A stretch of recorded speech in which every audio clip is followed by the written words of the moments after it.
Interpret the fact that I am talking right now as genuine interest. End of speech. The Fan. Hey, what it do? Oh, What's up? Good Tuesday.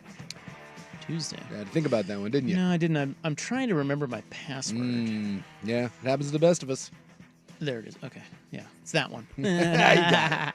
Everyone has like 2 or 3, but then there's always like one variation on it, and you're like, Yeah, God, was it exactly. Is it the exclamation point? Is it the question mark? You know. Yeah. Although, you know, here at Odyssey now, I was talking to our new IT stud, Dan. Yeah. Dan the man. He's great.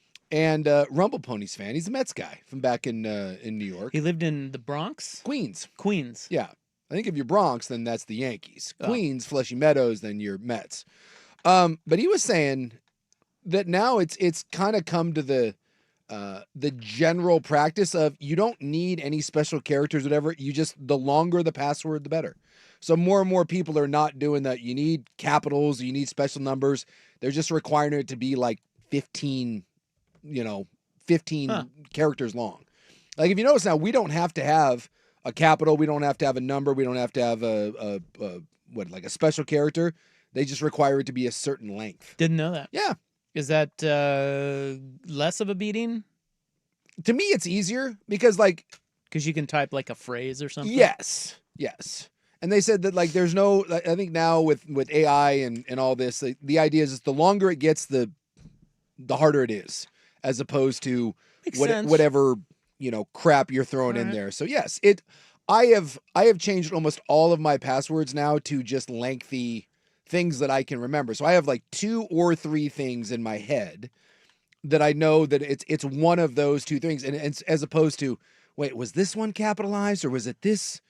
Is it this symbol? It's way better this way. Do you guys out there in Radioland think that Big Sook's new password is this? This is much ado about not a whole lot of nothing. Except I would misspell that 1,000 times over. No. Maybe it's... Schultz doesn't like the blacks. Yikes. God, Schultz. It's true. I mean, he's the one that said it, not me. He's hanging me out there. Believe me, I was very uncomfortable when he said that. Maybe it's this. Rocco! Oh, like Rocco! Oh! With 8 H's. Yeah, see, that's the problem is how many Joel Klatz can I get into one phrase? Oh! Well, that's good to know. Yeah. That's kind of like a little public service to the people from our man, Dan. Yeah, you do not need to have, it doesn't make your password any more secure. He said just pick something that is fairly lengthy. I think it's 15 to 20 characters, and that's as secure as you're going to get.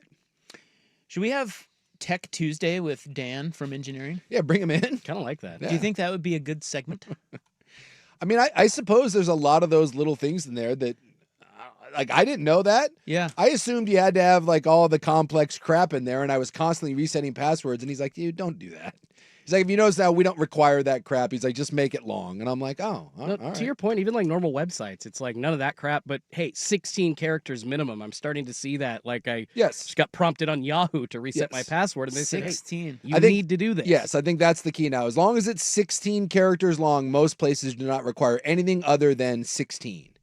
But he did say, don't make one number 16 times. One number. He said 16 ones. He said make sure the important stuff is different than like a crappy. Don't have your streaming service the same password as your bank account is what you're saying. Because a lot of those places will let you try it 1,000 times, and that you can get some program that'll just spit out crap, and there's no end to it. Whereas your bank or something, after you do it 3 or 4 and it doesn't work, then it locks you out.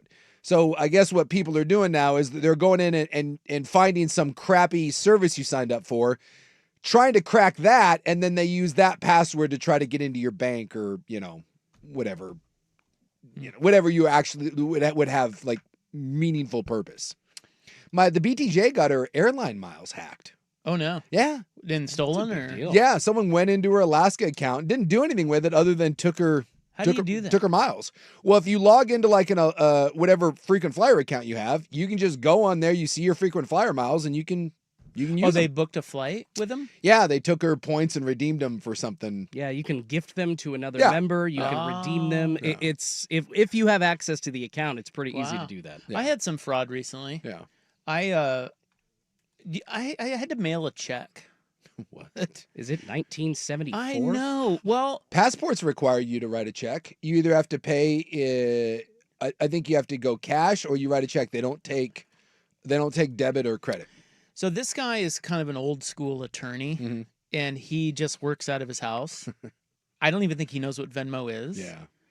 And I was dealing with him on something, and I had to pay him for a couple of hours of work. Yeah.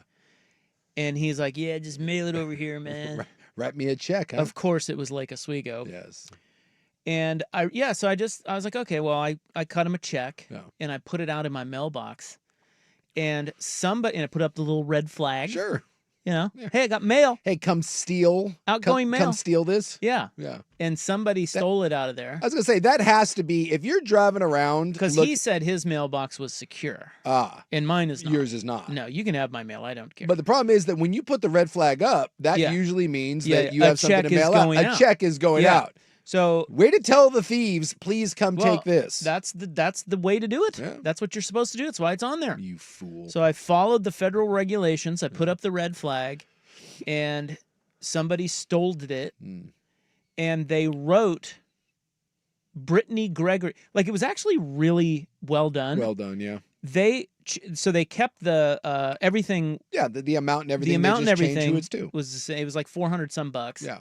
And they just changed the name to Brittany Gregory. Yeah. And they cashed it. And I don't really know how they got There's Brittany Gregory in there, but there's a thing in there now where I think you can. It's not erasing ink, but you can fade the ink well enough, like they wash parts of the check, and then they dry them, and then you can just write in whatever you want. Well, anyway. Yeah. Brittany, that bitch, stole my money. Yeah. Now you got it back, right? The good news is the bank investigated and they gave me my money back. Yeah.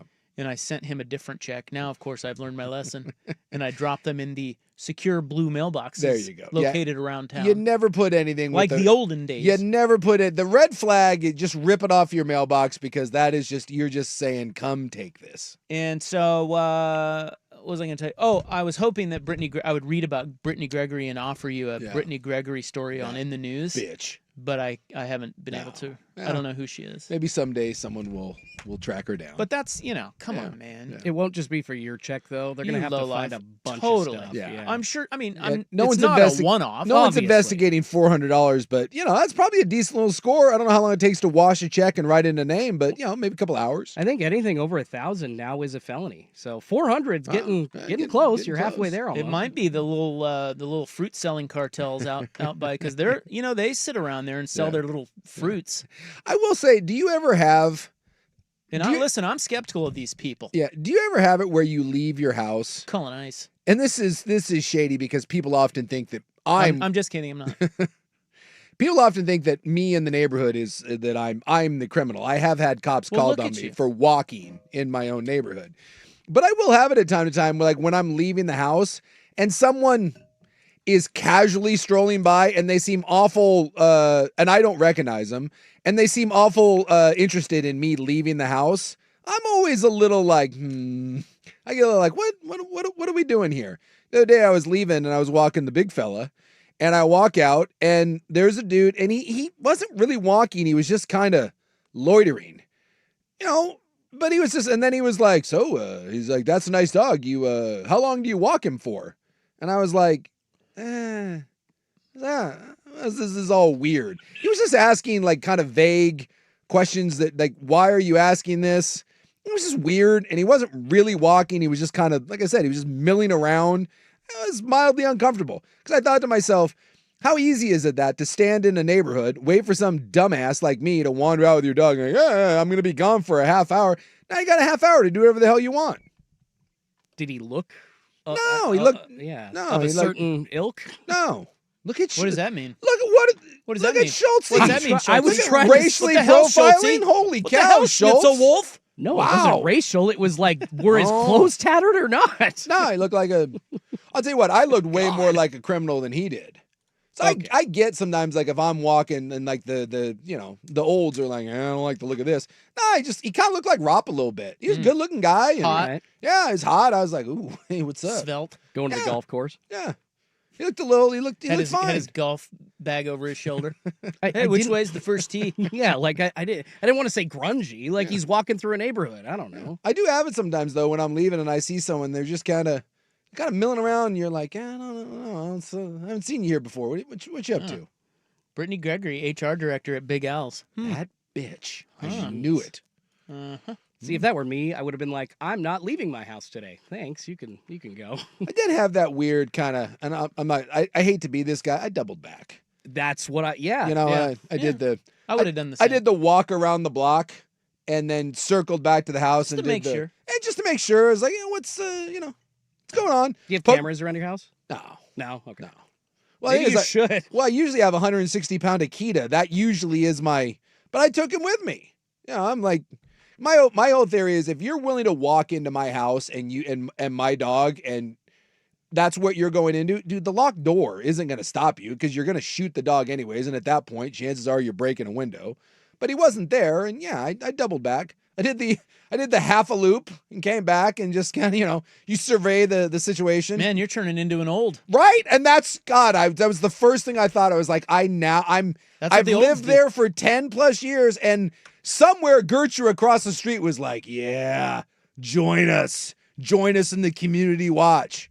So, I'm going to buy a Cadillac and not going to be able to see over the hood. And it's insane. Just like having a estate sale and just be angry all the time. Welcome to my neighborhood. Get your $4 lamp out there. Oh, yeah. Haggle for $1.50. Oh, believe me, when there's a yard sale in my neighborhood, nothing goes for full price. The olds will not pay full price. No.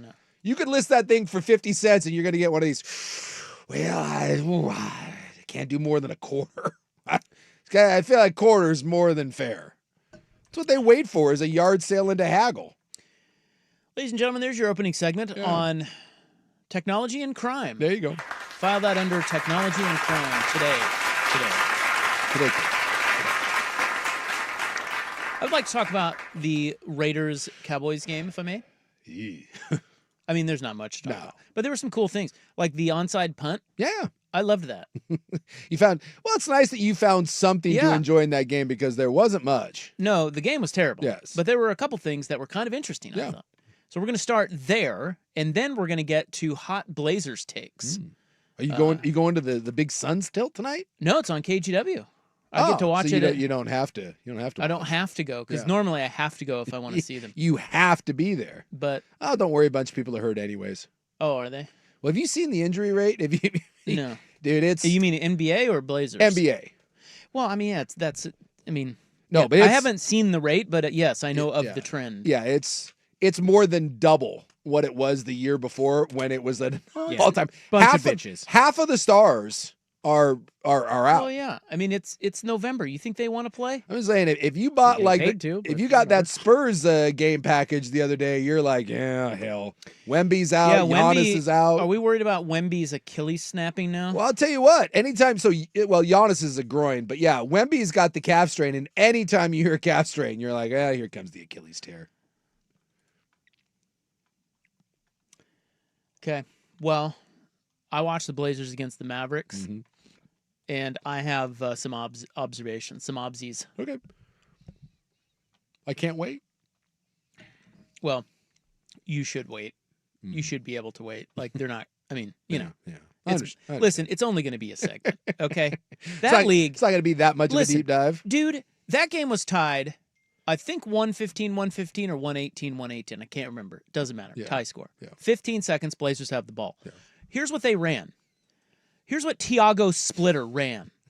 He handed the ball to Denny Abdia, who dribbled up the court, stood there, dribbled, 1 second left, step back, off balance, air ball. Can I ask you? So Three-pointer, by the way, with it tied. So you have not watched a lot of Blazers. You just described the offense, which is give the ball to Denny and kind of get out of the way. That is... How do you guys watch that league? Is kind of what they do. That is such trash. Just expect a lot of misses. It is such trash. How do you like the NBA watching this crap? It's just on. What? It's just on. Yeah, okay, but I just mean if you're a big NBA fan, are you aware of the giant steaming pile of crap that they are dumping all over the game of basketball. Basketball is a beautiful game. I feel like your one segment is spilling over into two now. Well, that'll be later. Yeah, that'll be all later. right. Raiders, Cowboys, next on the Fan. Dirt and Sprague. Dirt and Sprague. This is where I will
95.1 FM and 1080 AM.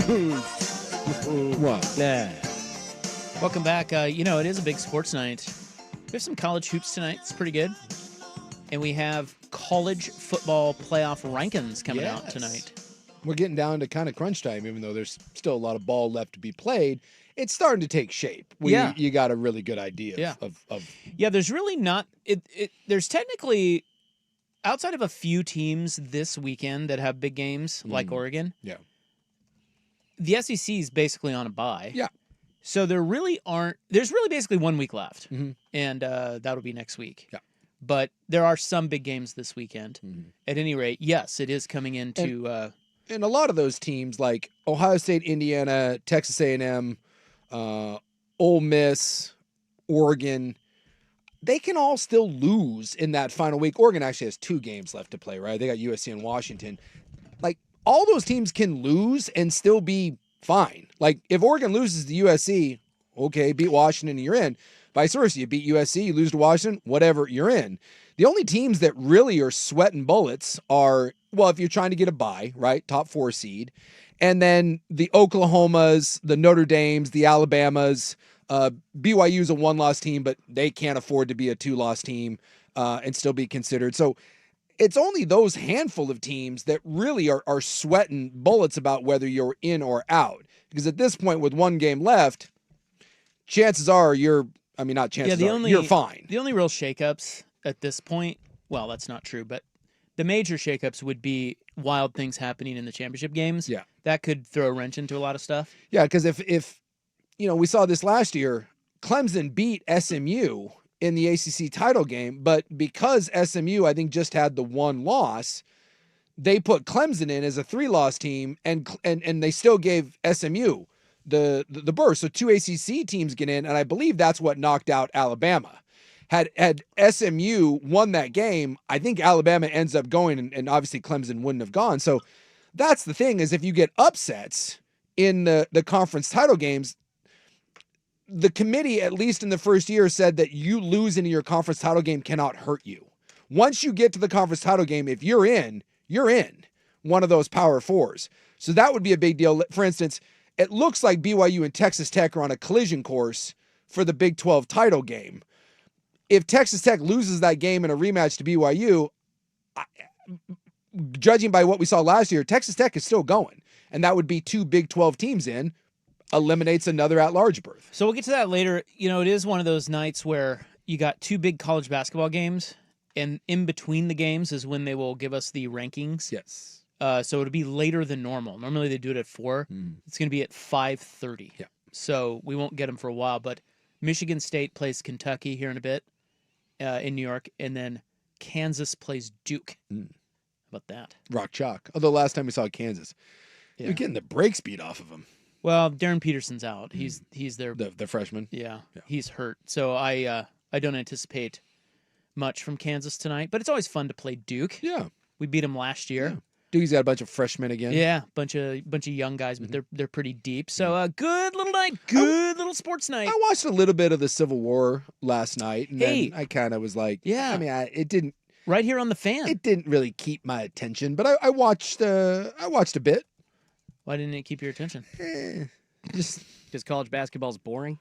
Just didn't do a whole lot for me. Hey, tell us how you really feel. The emphasis on fundamentals is mind-numbingly asinine. How about that? What does that mean? You don't like them emphasizing fundamentals? It means that they don't get players that are good enough to even conduct the fundamentals of basketball, yet they emphasize it so hard, and it just makes the game unwatchable. Yeah, I see what you mean. Yeah, there's a lot of just raw athleticism out there with really no discernible basketball skill whatsoever. Yeah. Well, I mean, it wasn't... It's good times. By the way, Oregon did win 87-75. Yeah, it was like 41-34 at the half. Did not cover, though. No. Good teams win, great teams cover. And then I was trying to watch in the second half, and even though it wasn't a blowout, it just never felt like Oregon. That was it.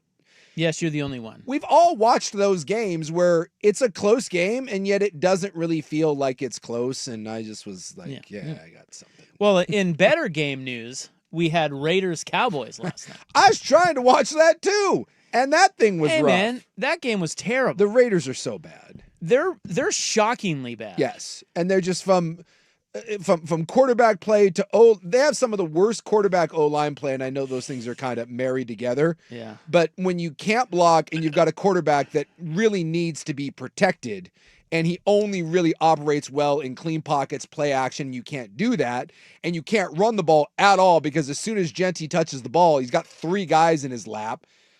It's a death sentence. You can't run on the Dallas Cowboys. They didn't even try. Dallas has one of the worst run defenses in the league. And I think Genty had, I want to say 3 carries at the half. I think he had 6 for the game. Like, what are we doing? And Aikman kept talking about that. But in defense of Chip Kelly in that regard, why are you going to give it to Genty when he's getting hit in the back? Like, he can't even get 2 yards before he's bowled over because of their offensive line.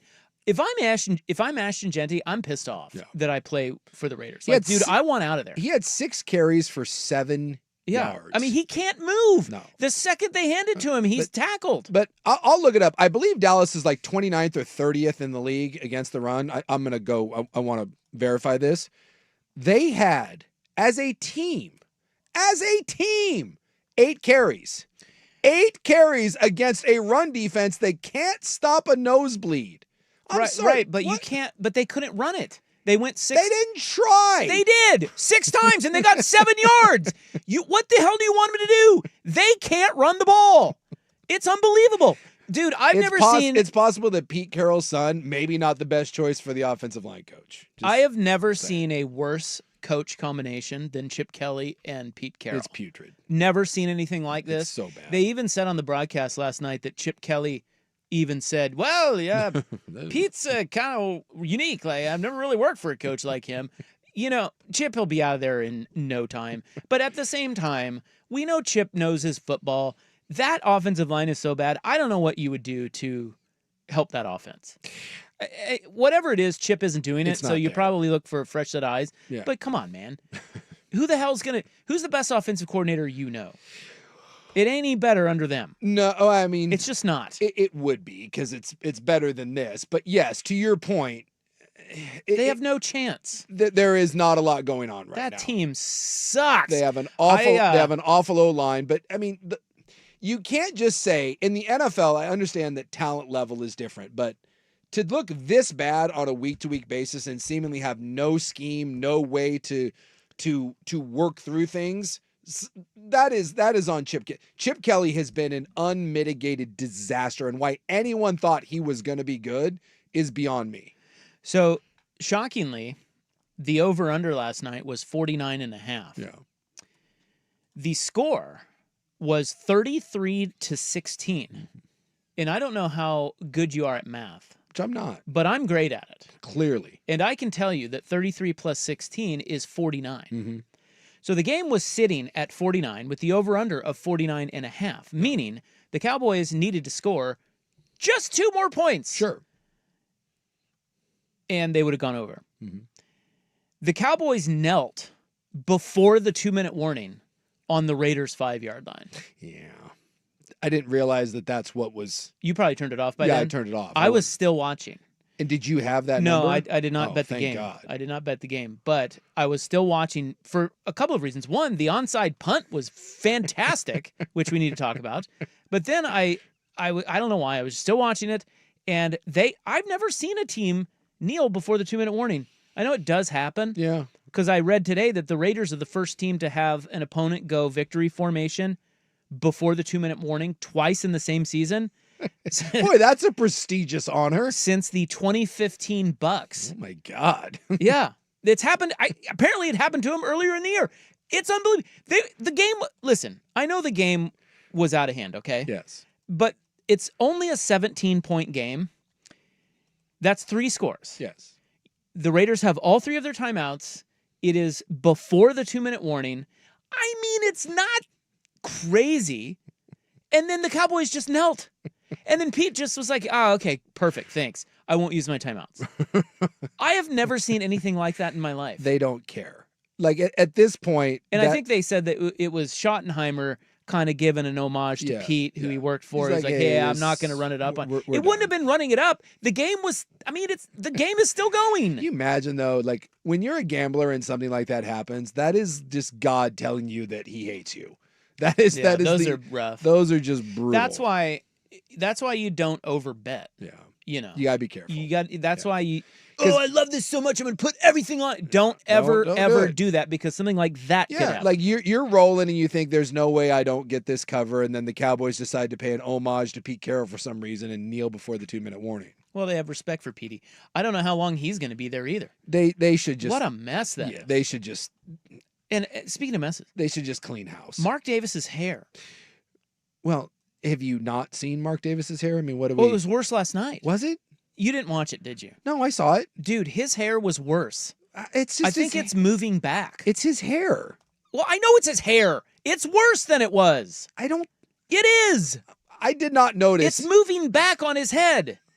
I didn't notice. If you want a great example of why rich people are so out of touch, I give you Mark Davis's hair, because clearly no one will tell him how bad that is. All right, and he's surrounded by hots. Yeah, that's the thing. I did notice, and maybe this is what distracted me. He had like three or four hots in the box when they showed him. That's why rich people are out of touch, is no one will ever tell them the harsh truth. And one of them, the one lady had like the Carmen Sandiego thing going on. She had like the big hat. They had the big hat on. I'm like, yeah, that's... I don't know. That just looks like his hair. It's worse. Well, I think what's happening, believe it or not, I think it's receding. That's what you were noticing in the booth? Dude. I can't take my eyes off it. I just like that he had the hots. And Jerry looks so old. Well, Jerry looks like he's got one foot in the grave, and that's been there for a while. And kind of bloated. Well, he's clearly... Is that the whiskey bloat? Yeah, he's not. He looks terrible. Here's the part. That game was so bad that you're thinking that your big revelation is that Mark Davis and Jerry Jones look terrible now? Well, it's no revelation. It's just just observation. Jesus. Now, the onside punt, I can tell you, was a revelation. I've never seen that in my life, and that was amazing. I didn't know that the Dolphins had done that back in 1980. They did? Yeah. You didn't see that? Did they say that on there? Yeah. So they mentioned it when they came back, and then it was making the rounds today. I guess Don Shula tried it in 1980. Wow. Yeah. Never seen that before. If you didn't watch it, which you probably didn't, you have to announce an onside kick now. So the Raiders announced that they were going to onside, and the kicker, he punted it straight up into the air. Yeah. Damn good play. It can't go past the 45, so he only has 25 yards or whatever. You got to go in the landing zone. But he hit it way up there, allowed his guys the 10 yards to run up, and then it dropped, and the Cowboys got out of the way. Which I don't understand. Well, apparently he called no one. By the way, it sure seemed like both teams were even the Raiders who run the play were entirely confused as to how the play worked. Yes. But the kicker pulled it off, and he hits his big high straight up punt. It comes down and then hits and then bounces out of bounds. The Cowboy guy could have signaled a fair catch, and what I read later was that he did. And because he did, the Raiders could have caught it. Yes. And got the ball. But the Cowboys when he kicked it like that, it seemed like everyone kind of freaked out, but a couple of the Cowboys waved. You can call fair catch on that. So why didn't they catch it? Well, they did. Like the two guys, one was like a linebacker who was like number 53 and someone else. They kind of did hey, can I fair catch this? And they did this weird little wave. And then they let it drop. But Pickens was back there. I think he was the one that it bounced to him. All George Pickens had to do was call fair catch and then go catch it. I did not understand why the Cowboys let it bounce. Oh, wait, no, he caught it. It didn't go out of bounds. He got it. He caught it. Off of a bounce. Yeah, it hit the bounce, and then it went right into Pickens' hands. That was a nice pull by him, It was great, although you could have just let it go out of bounds, and it wouldn't have, wouldn't have mattered. Right. But I was everyone was confused. Everyone. It baffled everyone. Even the guy that called fair catch, well, actually, there's two of them, didn't try to catch it. So they just called fair catch and then did nothing. Yeah. So the fact that no one knew. The fact that the Cowboys backed off of it meant that the Raiders could have just gotten under it and caught it and had possession of the ball. Yes. And the reason for that is because Dallas had called a fair catch. Yeah. But they didn't do that either. No. They let it go. Yeah. It was very strange. But I'll tell you what, I'm here for it. Yeah, that was great. Although now that's a cool onside kick. And I got to tell you, if you get the kick right, yeah. But only if the other team is dumb, because if the other team is smart, they just fair catch it and then they What go. if your team is dumb? Yeah. Well, the Cowboys. So, well, the Raiders. Yeah, that's true. Everyone. They didn't know what to do. They either? did not know what to do. I'm guessing that because this has made the rounds now and that the Dolphins have done this, I'm guessing every special teams coach at some point this week would be like, hey, just in case, and by the way, you can only do this on a safety. So just in case we ever get a safety and someone kicks the ball in a pooch, just fair catch it. Because they do that. Like sometimes they used to surprise people with little pooch kicks. We've even seen it from the old onside where you could surprise it.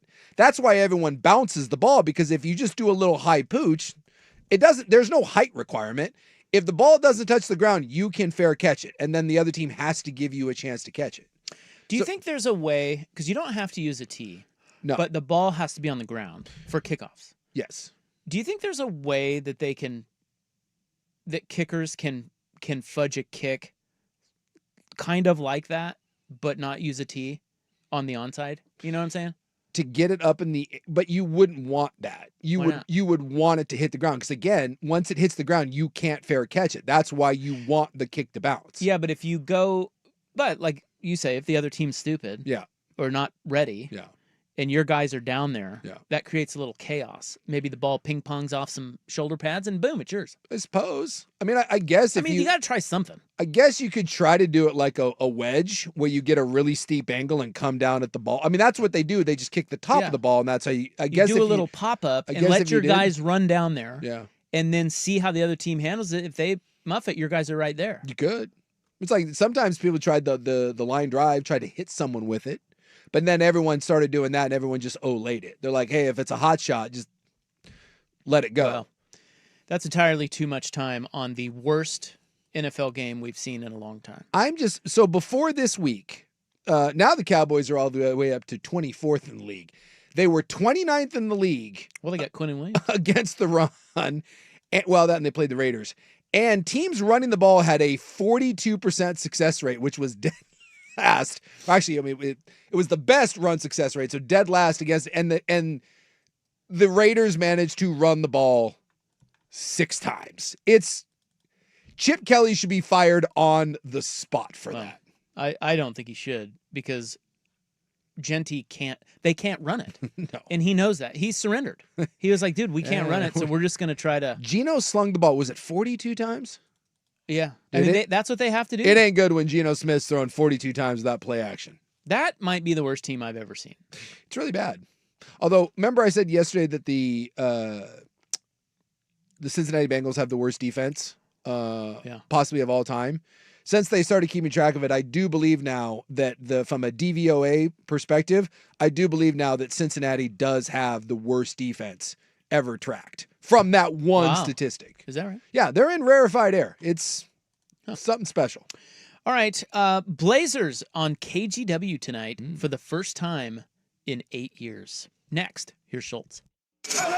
Now, from the George McCoy and Warren Allen Sports Desk, a Sports Center update on the Fan Sports Network, 105.1 FM and 1080 AM. This update brought to you by Laurelhurst Market Steakhouse and Butcher Shop, a great spot for any occasion. Don't forget, you save 10% on your Butcher Shop order when you dine in. Menus and more at laurelhurstmarket.com. First on the Fan, the Trailblazers under 500 right now at 6-7. Back in action tonight, hosting the Phoenix Suns. Drew Holiday listed as doubtful with right calf soreness. The Suns without Grayson Allen and Jalen Green tonight. Portland, though, still a 2.5-point favorite. Tip-off at 8 p.m.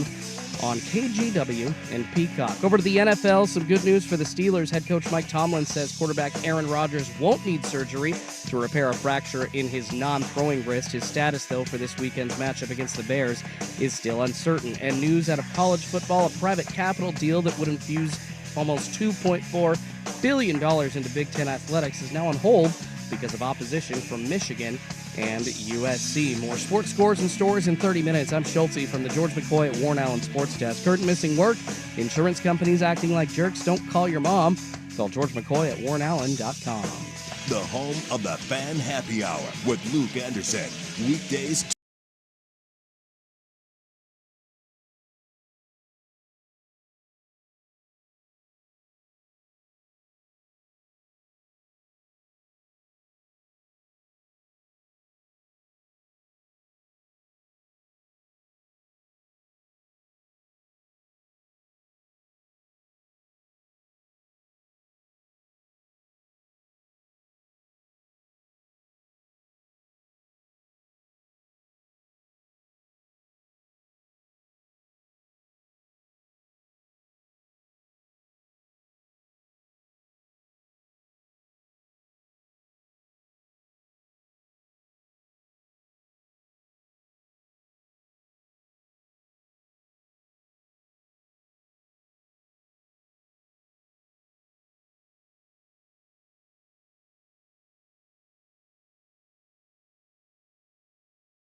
Souk on the Fan Sports Network, 105.1 FM and 1080 AM.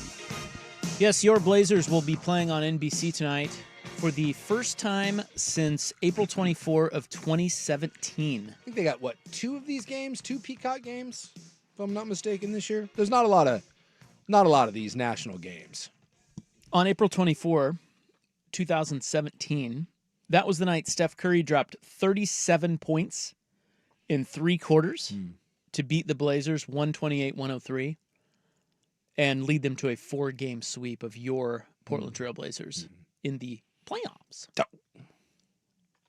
First round. That is the last time the Blazers played on NBC. Now, the exciting news, they played the Suns tonight. The upstart and playoff-bound Phoenix Suns / Portland Trail Blazers. It's a playoff matchup.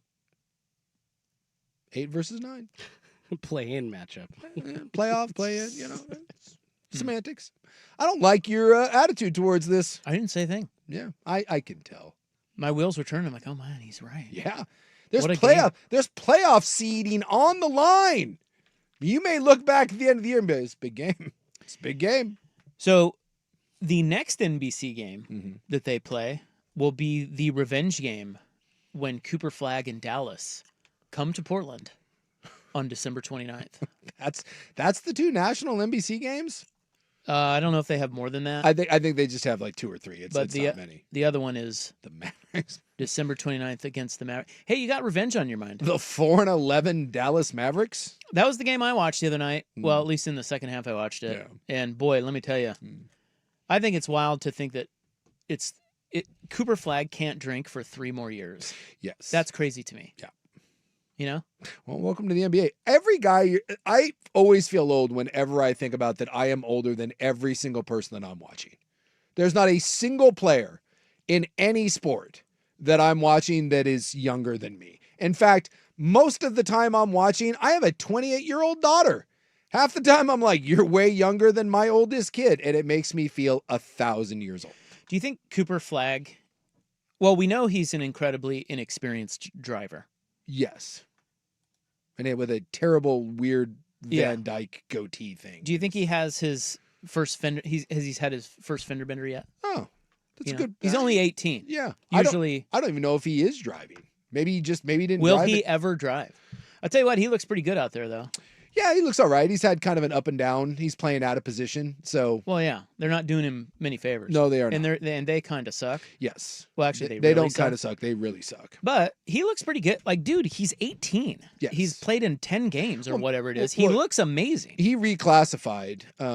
So his senior year, his 1 year at Duke, he was supposed to be a senior in high school. He reclassified. Anyway, here is the one thing I wanted to point out from the Blazers game that I noticed that I wonder, I have not heard this anywhere else. Okay. And I love to listen to sports talk radio. You know, I'm a sports talk junkie. Yes. You know that, right? Yes. I listen to all day, every day sports talk. Mm-hmm. I'm being facetious. I do not. So I don't know if this has been talked about. So forgive me. The Blazers have 2 coaches. So who is the little bald busybody assistant guy who's auditioning for their head coaching job running around on the sideline? No, I think that's the guy. Who is it? That's is it Nate Bjorkstrand, who they wanted to be the head coach, and he's so close to Chauncey that he said no, that he said, I think he would be best served in his current spot.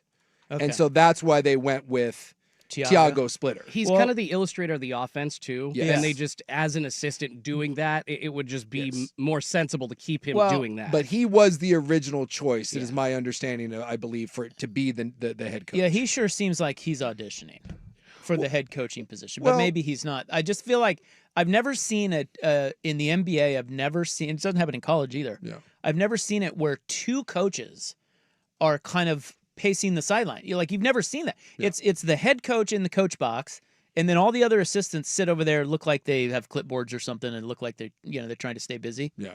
He acts like a coach, and I found that to be quite odd. Well, I mean, I don't think he's auditioning because if he wanted to be the head coach, he'd be the head coach. I mean, they offered it to him, and he said no.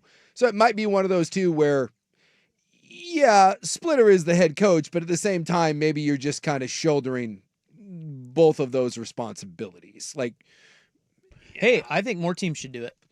well, I mean, you do have this like in football, you have this where a lot of, I mean, the defensive coordinator to the offensive coordinator, I mean, you're on whether you're up in the box or you're on the sidelines. If you're on the sidelines, I mean, you're in the midst of it. I mean, the coach has some say in it, but for the most part, that guy's running it. If you really want awkward, remember the Bears used to carry off Buddy Ryan and Mike Ditka, and that used to piss off Ditka a lot, that there was one too many roosters in the hen house, because the defense thought that basically Buddy Ryan was their head coach. Well, when they win a title, you're going to have to carry off Bjorkson and Splitter. Yeah, you're going to have to figure out a consistent offense, and then can you play defense this way? It's pretty funny seeing all the very quick turning fans on Splitter. Oh, he can't manage rotations. Get him out. Like 5 games ago, he was a Well, they did genius. just lose to the Mavericks. Yeah. Well, the question that I keep hearing brought up is this style that he's playing, and he's basically doing like, well, now there's injuries, but he has to rotate like this. You can't play the style of defense that they want to play night in and night out in the NBA. It just doesn't work. You break down, and you're already seeing injuries. I mean, tonight, Robert Williams doesn't play on the second half of back-to-back, so we got the old Young is back up. He may actually get some run tonight, or they'll just go super small. But look, it's no one knows whether this style is going to hold up. But when they play it and it's effective, it's why they go through stretches. They'll be down by like 15 points, and then like they go on these runs, because really their only offense they have is when they get turnovers and get out and run. But when they actually have to play half-court offense, the half-court offense is give it to Denny, try to get out of the way. I mean, it's just, and they don't shoot well. And so it's a fun, but it's a very flawed team that no one knows whether this style can actually work in the long run. Well, that's not what I was hearing 2 weeks ago when you guys were all, oh, watch this, defense. Bleh. What were we like? Oh, watch this, defense. Were we Roccoing it?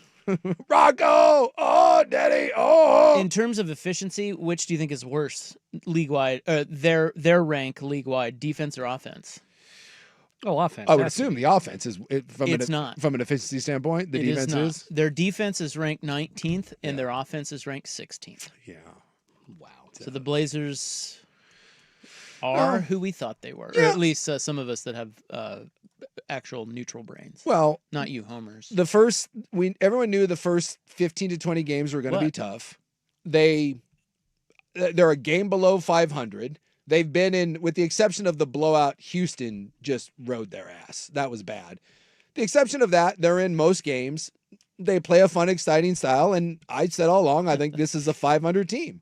It's really exciting to watch Denny Abdia walk up the court in a tie game and dribble it up and dribble out the clock and take a fadeaway.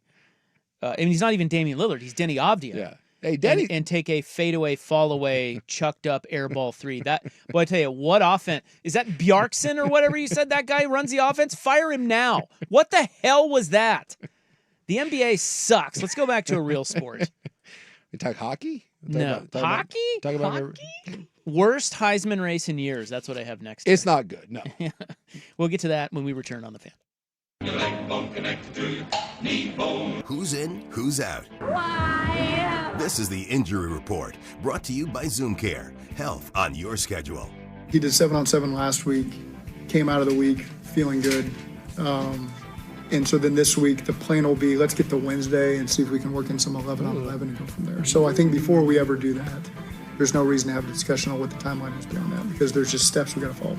Hey, Joe Burrow might be back soon. He could be back at some point, but that's Zach Taylor. You're 3-7, and whether Joe Burrow comes back or not, you literally have one of the worst defenses in NFL history. Does it matter? Other than, I don't know, sell tickets. Other than he'll get hurt again? I guess. You know, I mean, that would be the main concern, is just keep him healthy.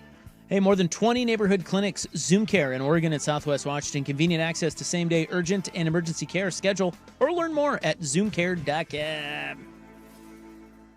Hey, it's Rob sticking around for Window Nation.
Network, 105.1 FM and 1080 AM.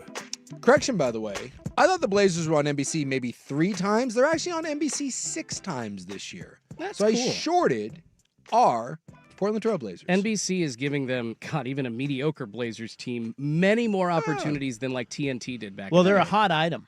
People want to watch them. Really? A lot Well, of the teams that have come and played Portland so far have all said the same thing. This You're is right. no longer an easy out.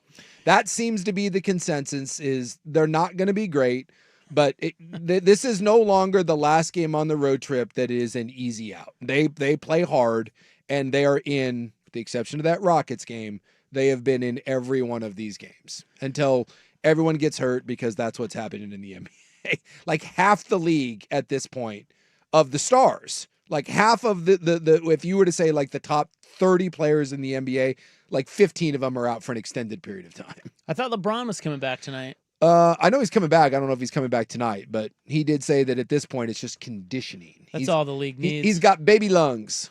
And he said, by the way, he's out for the Olympics, and Steph Curry is probably out. Oh, no. They will not be No more old guys at the Olympics. Yeah, they will not be making a run. Well, when that group goes, when it's no more Durant, when it's no more LeBron, when it's no more Steph, it will look a little odd when like Devin Booker and Anthony Edwards are carrying Team USA. That's gonna be weird. Maybe Jason Tatum will finally be allowed to play. Yeah. Cooper Flag, baby. Oh, there you go. Cooper Flag. And Wemby, oh wait, no. And Giannis, no. Jokic, Luka. no. Yeah, Luka. Oh, no. All right, let's get to some college football. We are getting the college football playoff rankings a little bit later, about an hour and a half. Worst Heisman race in years. We also have to talk about Shedeur Sanders. I'd like to talk about Shedeur. Well, Okay. actually, we don't. Yeah. We don't have to talk about Shedeur Sanders. I will say, just if we're not But gonna we're talk, going to. Yeah, it is the most egregious, and this is saying something because I feel a lot about the national narratives. This is literally the most egregious coverage towards a football player that I've seen in the 20 plus years we've been doing this. It's pretty wild. It's absurd. All right, we will get to those items coming up next hour here on 105.1 The Fan.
on the Fan Sports Network, 105.1 FM and 1080 AM. First on the Fan, the Trailblazers right back at it tonight, sitting at 6-7, under 500 for the first time this season, hosting the Phoenix Suns. Drew Holiday listed as doubtful right now with right calf soreness. The Suns coming into town without Grayson Allen and Jalen Green in action. Portland, a 2.5-point favorite. Tip-off at 8 p.m. on KGW and Peacock. Over to the NFL. Good news for the Steelers today as head coach Mike Tomlin says quarterback Aaron Rodgers will not need surgery to repair a fracture in his non-throwing wrist, though his status for this weekend's game against the Bears is still undetermined. Elsewhere, Texans head coach D'Amico Ryans says that quarterback C.J. Stroud still is in concussion protocol, so will be out once again this Sunday against the Bills. Backup Davis Mills has gone 2-0 in his absence so far. More sports scores and stories in 30 minutes. I'm Schulte from the George McCoy Warren Allen Sports Desk. Heard missing work? Insurance companies acting like jerks? Don't call your mom. Call George McCoy at warrenallen.com. Your home for the Oregon Ducks, the Fan Sports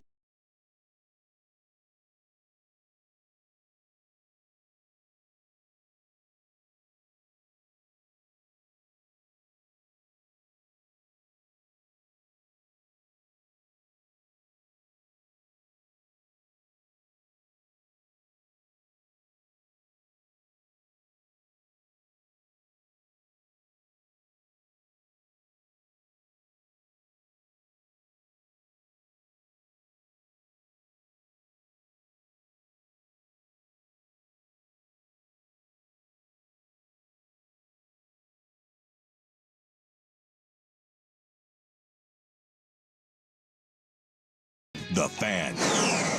All right, welcome back. Hour 2 of our radio program here on a Tuesday. It's pumping. It's pumping. College football playoff rankings come out in about an hour and a half. So we'll get you those. A little shake up with Alabama losing. Yeah. Well, there's a chance that Alabama drops to 9. If Oregon's 8, Yeah. they're coming to Autzen. If it were to, if it ends that way, yeah. Yeah. But of course, a lot can change. Jace, I was looking at the Heisman odds today. It's not great. Dude, this is the worst Heisman race in years. So the two right, it's Mendoza is probably the favorite. He's the favorite. And then I'm trying to think what Ty Simpson was before last week, but I'm guessing he took a bit of a tumble. He did not play very well. Who else would I'm trying to think of who else would be right there. And Julian Sayin? Yes. Yeah. Sayin.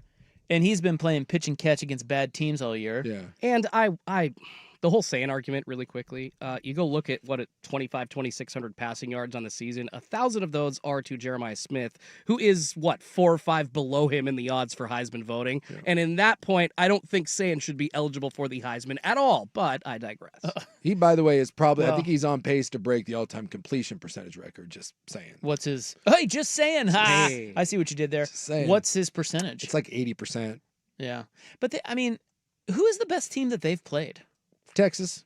I mean, Texas was the top 10 team before they lost last week. And they scored 14 points against them? 14 points. It was his first start ever, Julian Sayin.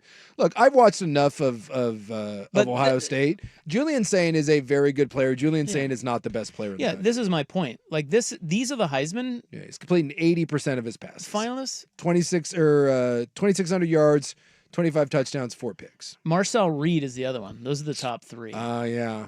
But and he's, I think of the 3, well, no, Mendoza probably of those 3, Mendoza would probably win it. Yeah. But Reed is the most exciting of those 3 players. Sure, but he's also, if I had to, I'm just saying something, but if I had to pick a quarterback, I'm not picking Marcel Reed.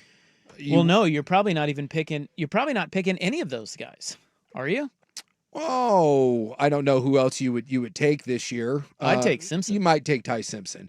And I think Ty Simpson was the second best odds until last week when he lost, which is interesting because in some years, like losing a game like this, it crushes you.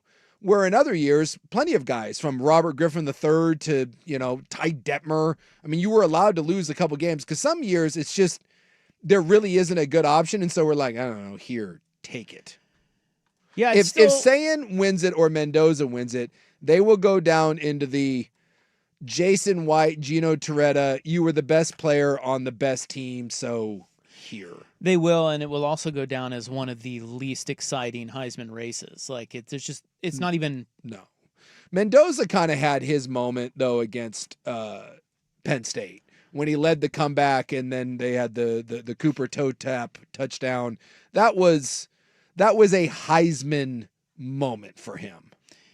Yeah, and a lot can still happen. I mean, I feel like, if Dante Moore plays great and the Ducks win the next 2 games, he could squeeze himself back into the conversation. He might get a chance to go to New York, but he's not winning that thing. If he gets a chance to go to New York, that's a big deal. That's what I'm saying. Squeeze back into that thing. Sure. I mean, those are 2 very big games. All eyes are going to be on them. Yeah. If he plays big, he can get to New York City. And it's always in November. We do this every year where we're always like, oh, it's going to be this guy. And then November rolls around, and then it's 2 weeks in November, and we're like, oh, it's going to be this guy. And then somebody has a huge game, makes a couple huge plays, and then it's like, oh, it's going to be this guy. Yeah. We flip-flop a lot in November. Yeah. A lot can change. And I think especially this year, because those other 3 guys aren't blowing anybody's hair back. And by the way, Sayin doesn't even have, I don't even think Indiana, Mendoza, or Sayin have big games left. Reed does. If Reed plays huge against Texas and they win that game, then it's possible that that he's now the front runner. Yeah, Sayin has the game against Michigan, which could be, there's that, but Michigan's not very good. Dude, I've watched Michigan, and I think are they 8-2, 7-2, something like that? They keep winning. That team, I think they might have 3 losses now. I'll double check. Do they? They have 2 or 3. Oh, did North? No, they beat Northwestern. They ended up winning. It was close, but yeah. So what's their record? I think 8-2. Okay, they're the Chicago Bears of college football. Yes, I've watched them enough. I don't know why. They're not. Dude, that coach, they need a new coach. They're not very well coached. They make mistake after mistake after mistake. They are 8-2. A million penalties, and Underwood's fine. He's okay. Learning. Yes. He's getting better. They can run the ball, and they've got some studs on defense. I like their defensive coordinator, the old guy from the Ravens. Mm-hmm. He's a stud. But so they have the bones. But my God, that team is. I think Ohio State beats them by double digits. Well, I think they've beaten them 4 years in a row. So look, it may be a cheesy narrative, but if Sayin goes in there and slays, or even if Jeremiah Smith, if Jeremiah Smith does what he did to Oregon in that stage against Michigan, that's been their boogeyman for the last 4 years, if one of those puts up a holy God sort of moment, Sayin throws for 5 TDs, let's say Smith goes for 202 and 3 touchdowns, that could certainly be a platform that vaults you up because, like you said, Smith. Mendoza doesn't really have a game left that really stands out at you, and Marcel Reed does against Texas, but that game is kind of inconsequential now because Texas is eliminated and all that. Smith could definitely, right, and so could Jeremiah Love, Notre Dame. That guy, you want to talk about the best player in the country. It's fantastic. It might be Jeremiah Love. Yep. And he's the running back at Notre Dame. Now I think they have 2 cupcakes left. They've already played their tough They've already played their tough games. So he probably won't jump up there, but he is really fun to watch. I think if you're talking about the 2 best players in the country, it might be Jeremiah Smith and Jeremiah Love. It could be, but we know that the Heisman Trophy often doesn't go to the best. Oh, I know. Go to the best player. I mean, somebody mentioned it on the text line, and it's true. I mean, the Heisman has become sort of irrelevant. That said, it ropes us back in every year. Yeah. Well, someone said was saying, and it's a valid point. He said he's the 5th best player on his team. I don't know if he's the 5th best player, but that's true. He's at least the 4th because you have Downs, Smith. Reese, Smith, and so Tate. Are you putting Tate above him? Yeah, I mean, they're loaded. He is their 4th or 5th best player. So, the fact that if he wins the Heisman, that will be a little, that'll be a little funny if he ends up doing it. And again, if you want to take record out of it, Mekhi Lemon, who's the receiver at USC, he's been the best receiver in the country. He's been great. He's been better than Jeremiah Smith. I'm not saying he's a better receiver, but he's having a better year. So it's kind of one of those things where we often just hand it to, again, narratives matter, moments matter, preseason hype matters, and eventually we just kind of settle on someone. But like Arvell Reese, who's the linebacker for Ohio State, he's been their best player. He has. And if you look at like draft boards, a lot of people think he's going to be a top 3 or 4 player that comes off the board, but you don't talk about him because he didn't have the hype coming in, and Ohio State has just quietly gone about their business. But I mean, why isn't a defensive player allowed to do this? Why isn't Caleb Downs or Reese? I know the Rodriguez, the linebacker from Texas Tech, is getting some love, but a lot of that is because, remember, he struck a Heisman pose. Texas Tech is trying to be like, hey, look at us. But Ndamukong Suh should have won the Heisman all those years ago. Steve Ettman should have won a Heisman. Charles Woodson did, but he was kind of like that weird, like hybrid sort of player. But what you're saying right there is why it's become kind of irrelevant. Yeah. Is that people? It's like, it's usually the best quarterback on the best team, or the quarterback on the best team. Yeah. And you're right.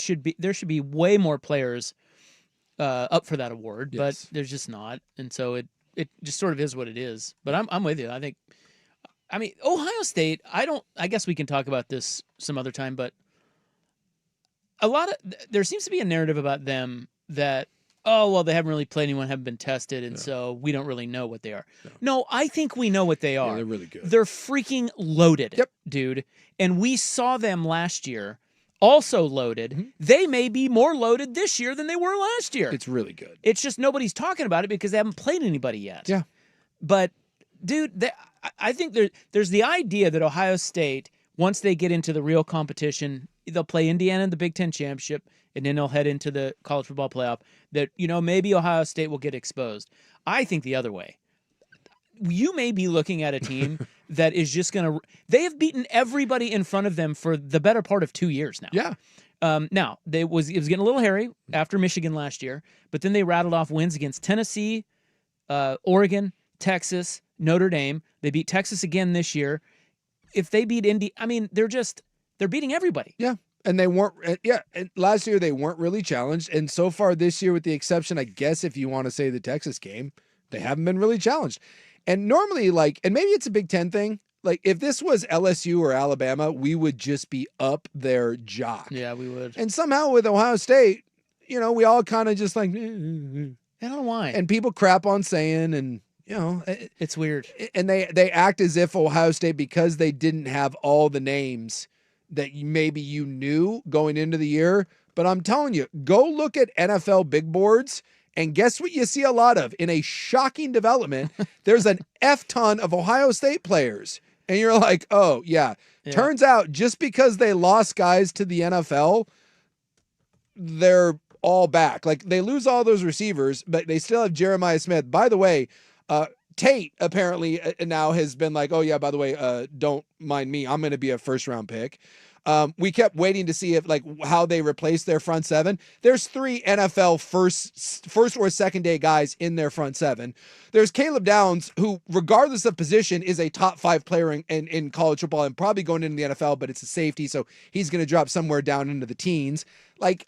It's just it's an embarrassment of riches. But because I think it's in the Big Ten, we don't talk about it the way we do maybe those Miami teams, those Alabama teams. But dude, they're just reloaded. And until someone beats them, why would you pick anyone but Ohio State? Exactly. There's really no one else to pick. I'm not going to. Does any team stack up to them? Alabama has talent, but they've shown, they've already lost twice. Yep.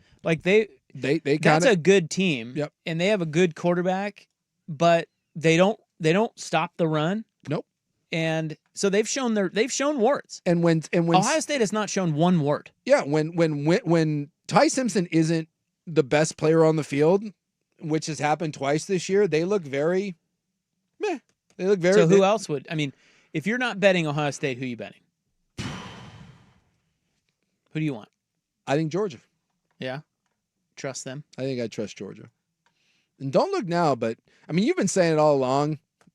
Notre Dame might have a little something to say about this whole thing. Yeah, Notre Dame's good. By the time it's all said and done. CJ Carr is a little rough. Yeah. But they run the ball and they play defense.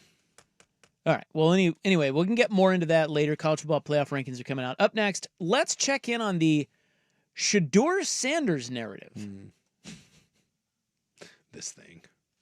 Not that I really care. No. I really don't. I think there are people that are active, and they don't care, but they're actively embarrassing themselves with this coverage. We'll get to that next on 105.1 The Fan.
Well, I don't know how many people care about how Shedeur Sanders does in the NFL. I know I don't. Yeah.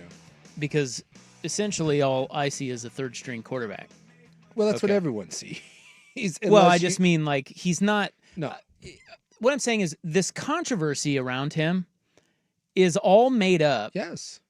by hot take guys trying to rile people up. Yeah. Not that many people care about a third-string quarterback, regardless if his name is Sanders. They're making it because of their love for Dion, and I think that there has been a huge racial component that they're bringing up into this, and I just think both of those narratives are beyond absurd. I mean, you have ex-players literally going on, MVPs, that are saying that Kevin Stefanski, basically for racial reasons, is purposely trying to tank the career of Shedeur Sanders. You're talking about Cam Newton. Cam Newton. I mean, it's really unbelievable. And then there's Chad Johnson and Shannon Sharp, who Chad Johnson's, I don't think is a Hall of Famer. He's borderline guy, but I don't think he's in the Hall of Fame. Shannon Sharp is one of the greatest tight ends of all time. And they're both going on there and they're lying, talking about how Shedeur Sanders hasn't gotten first team reps, and they're like making this out like this is appalling. And both of these guys know that backup quarterbacks don't get first team reps. They don't. Third string quarterbacks do not, under any circumstance, especially when you have a young quarterback ahead of you. He gets all the reps. Who said Emmanuel Acho at least had the decency to come out, and he's a hot take guy, but at least he came out and said, dude, I was a career backup, and every time I started, I got 0 first team reps. It was like, hey, by the way, someone got suspended, someone slept in you day before here. And that's what the job of a backup is. But people are making it out like other head coaches split reps between the backup and the first team quarterback. And it's not true. It's just not. Like when I was in Denver and we had Brian Greasy got all the reps. We had Tavares Jackson and we had an old guy, Steve Berline. Once in a while, if Brian Greasy had like a sore arm or whatever, those guys would get an occasional rep, but they ran with 2s and 3s. Same thing in Tampa. Go ask Chris Sims how many first team reps he got when he was in Tampa Bay. He didn't. So why are we falling for this? Like, why do we? I think because the narrative was that he was so good in college, and we all bought hook, line, and sinker that he was this great prospect, and no one seems to be able to just convince themselves that narrative was false. It's a conspiracy theory. We all love conspiracy theories, and so I guess it's easier in this dumbed down world we're living in now to believe in a conspiracy theory that the entire league is against Deion Sanders, the greatest corner of all time, who people love and adore and is super popular, and a league built on popularity and wanting to sell merchandise or whatever, that they all got together to collude against someone because of their race and last name. People actually believe that, as opposed to a kid was manufactured hype and turns out he was a good but not great college player that the NFL really isn't interested in. Do you believe? Despite the performance on the field and at practice backing up I think it's the narrative. It's a better argument or a more interesting argument. Like, see, I find all this really boring. I mean, it's just so stupid. Yeah. Like, if in the media, there seems to be such a giant disconnect between what they think is interesting and what people are really interested in. Yeah. And this is another one of those. But if we're going down this path, it would be way more interesting if Shedeur actually showed some good skill. Yeah. And then you could have a leg to stand on that, man, they're really holding this kid back. What's going on? Yeah. But he's It's not. He dropped in the draft. He's third string. I mean, Dylan Gabriel beat him out. And Dylan Gabriel doesn't look good. No. So if Joe Flacco and Dylan Gabriel beat him out. Yes. I mean, it's not even like, I don't get why we're falling for this. Like, I guess ESPN is just desperate for ratings, and so guys like Cam Newton and I Scream and A get on there and scream about it. But and I can appreciate that, especially at that position. I can appreciate that for a long time that the NFL and football in general had the narrative that black people couldn't play quarterback. And that was a real thing. That was a absolute real thing, and they were not given the opportunity. But to hold on to a narrative like that, when you look around the league now and you look at starting quarterbacks, how anyone can say that race at this point in time in this business where the league is 75% African American, and how many starting quarterbacks is off the top of our head? Like last time I checked, no one thinks that Lamar Jackson is not getting opportunities because he's black. Like Heisman Trophy winners, starting quarterbacks, MVPs. And so the idea that we still push this, and I do think it's a lot of ex-players that do not want to be critical of African-American quarterbacks. And again, I understand that used to be a thing. And I understand even defending like Jalen Hurts. I think, people will be slow to criticize him. And again, you don't want to tear down African-American quarterbacks. Totally understand where that comes from. But what you're doing with Shedeur Sanders is ridiculous. It is absolutely ridiculous. And if anyone's buying into that, you're literally having the wool pulled over your eyes. You're being made a fool of by buying into this crap. And if I was Kevin Stefanski, I'd be pissed. And also what you're doing is you're making it harder for Shedeur Sanders. You have people now calling your head coach a racist and saying that he's purposely tanking games to form some sort of personal grudge. So if Cleveland decides to move on for Shedeur Sanders, and I am another GM, and I'm sitting there and being like, okay, well, he's not a starting quarterback because he couldn't even start in Cleveland. So do I want to bring him in to be the second and third string back when I know that a player that has no bearing whatsoever on my team is going to cause a national narrative and fans and people to be pissed about this? It's the Tim Tebow thing. People didn't want Tim Tebow on their team because he didn't do anything to help you, and yet he causes a massive distraction. So all these people, including his dad, that are making this a situation, you're actually hurting Shedeur Sanders' opportunities after he gets out of Cleveland. And to be honest with you, Shedeur Sanders and his family are half the reason why I think a lot of the NFL looked at this and was like, yeah, thanks, no thanks. You're not that good. So is this why... So I think it's all coming together. Deshaun Watson sucked because Kevin Stefanski was racist. I think that might be it. I think that's it. Clearly. We found it. Yeah, it's amazing. It's all just an eye roll. It's stupid. But I guess that's ESPN these days. Did you see that Shedeur's house was robbed the other night during the game? And that sucks because that's, what Burrow had, a bunch of guys. Like this Luka had it too. Yeah, this was the thing. 200 G's, right? Yeah, 200 G's worth of stuff. Yeah. Clothes. They said clothes, hats, sunglasses. They were in his house for about 12 minutes wearing masks and gloves, and they caught it. There were 3 dudes, and they went into his house through a back door.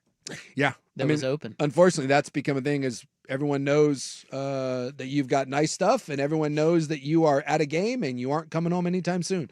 Luckily, there's no a girlfriend or a kid or someone was home. That would be maybe an alarm or lock your door or something. Yeah, I don't know. I don't know how all that. I mean, you're only in there for 12 minutes. I do know how all that works. You get an alarm and you set it. Well, I would like to believe that those guys all have alarms and that they walked right in through a back door. Yeah. How much would it cost for the NFL to hire private security, not for every player, but players on teams that are targets of this? Obviously, every third-string quarterback isn't going to be, targeted like this in the league, but if it's a bigger-name kid... There is zero chance... Tommy DeVito's parents would be home. They'd better be careful. There is zero chance that the NFL... I hear you, but that's stupid. They're willing to spend $2 or $3 million in a stadium to put a game on in Barcelona that's never had NFL locker rooms there. But these kinds of stories, which are a bad look. Or Joe Burrow, who makes $60 million a year, could hire his own security guard, or as Rob said, have a security system at your house. How about this? Just lock your door, man. Yeah. No, that too. And did you see it too? Jesus. This is the other one. So Sanders came into the game. It was dreadful. And by the way, the offense is dreadful, so this isn't his fault. You're being thrown to the wolves, but he went 4 of 16 with a pick and got sacked multiple times. Oh, I watched it. And after every sack, everyone on that Ravens team is doing the Shedeur Sanders watch celebration. Trust me, ex-players may be pulling for Shedeur Sanders. The players on the other team are looking to stick it in that guy's face and tell him to cram it. You do not get your flowers in the NFL without earning them, and they don't care what your name is.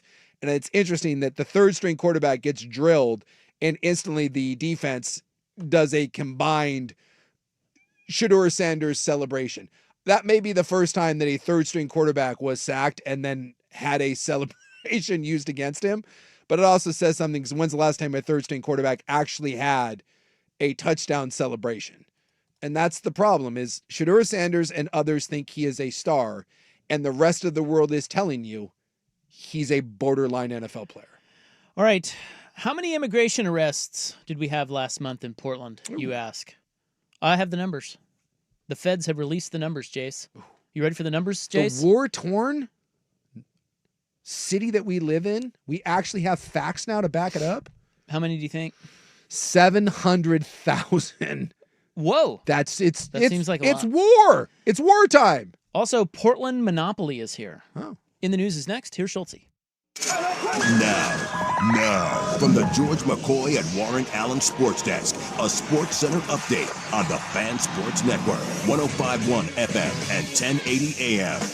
First on the Fan, the Portland Trailblazers back in action tonight hosting the Phoenix Suns at Moda Center. Drew Holiday, though, listed as doubtful with right calf soreness. The Suns going to be without Brayson Allen and Jalen Green. Portland is a 2.5-point favorite in that matchup. It's a national TV game. Tip-off at 8 p.m. on KGW and Peacock. Over to the NFL, good news for the Pittsburgh Steelers. Mike Tomlin telling the media that quarterback Aaron Rodgers will not need surgery to repair a fracture in his non-throwing wrist. His status, though, for this weekend's matchup against the Bears is still undetermined. Elsewhere, Texans head coach D'Amico Ryans says that quarterback C.J. Stroud is still in concussion protocol, so he'll be out this Sunday against the Bills. Backup Davis Mills has gone 2-0 in his absence so far. And news out of college football, a private capital deal that would infuse $2.4 billion into Big Ten athletics is now on hold because of opposition from Michigan and USC. More sports scores and stories in 30 minutes. I'm Schulte from the George McCoy at Warren Allen Sports Desk. Hurt, missing work? Insurance companies acting like jerks? Don't call your mom. Call George McCoy at warrenallen.com. Recruiting with Andrew Nemec, Thursday evenings at 7 after Isaac and Souk on the Fan Sports Network, 105.1.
a.m. That's right. 105.1 FM now. Can you believe that? We're on the FM. We're on a real signal. A 50,000 something watt blowtorch. I think it's just 50,000 watts. Wasn't there something else? I don't know. I don't know. It's a blowtorch. We know nothing. It's out there. We just do the show. Pay no attention to the quality of the signal. Everyone shut up. It's great. Yeah. Odyssey really helps us out. Hell yeah, man. Love those guys. Flipping us to the FM. An Odyssey station. No problem. And then making the signal suck. What are you talking about? It's the best signal in the world. Classic Odyssey. People come up to me all the time and they're crying and they say, I've never seen a signal like this. Oh my God, it's the greatest signal of all time. That's what people say. People are saying. People are saying. It is November 18, 2025. It's time for the news. I'm your noted newsman. Hello, thank you. Yeah. Schultze raining on our parade over here.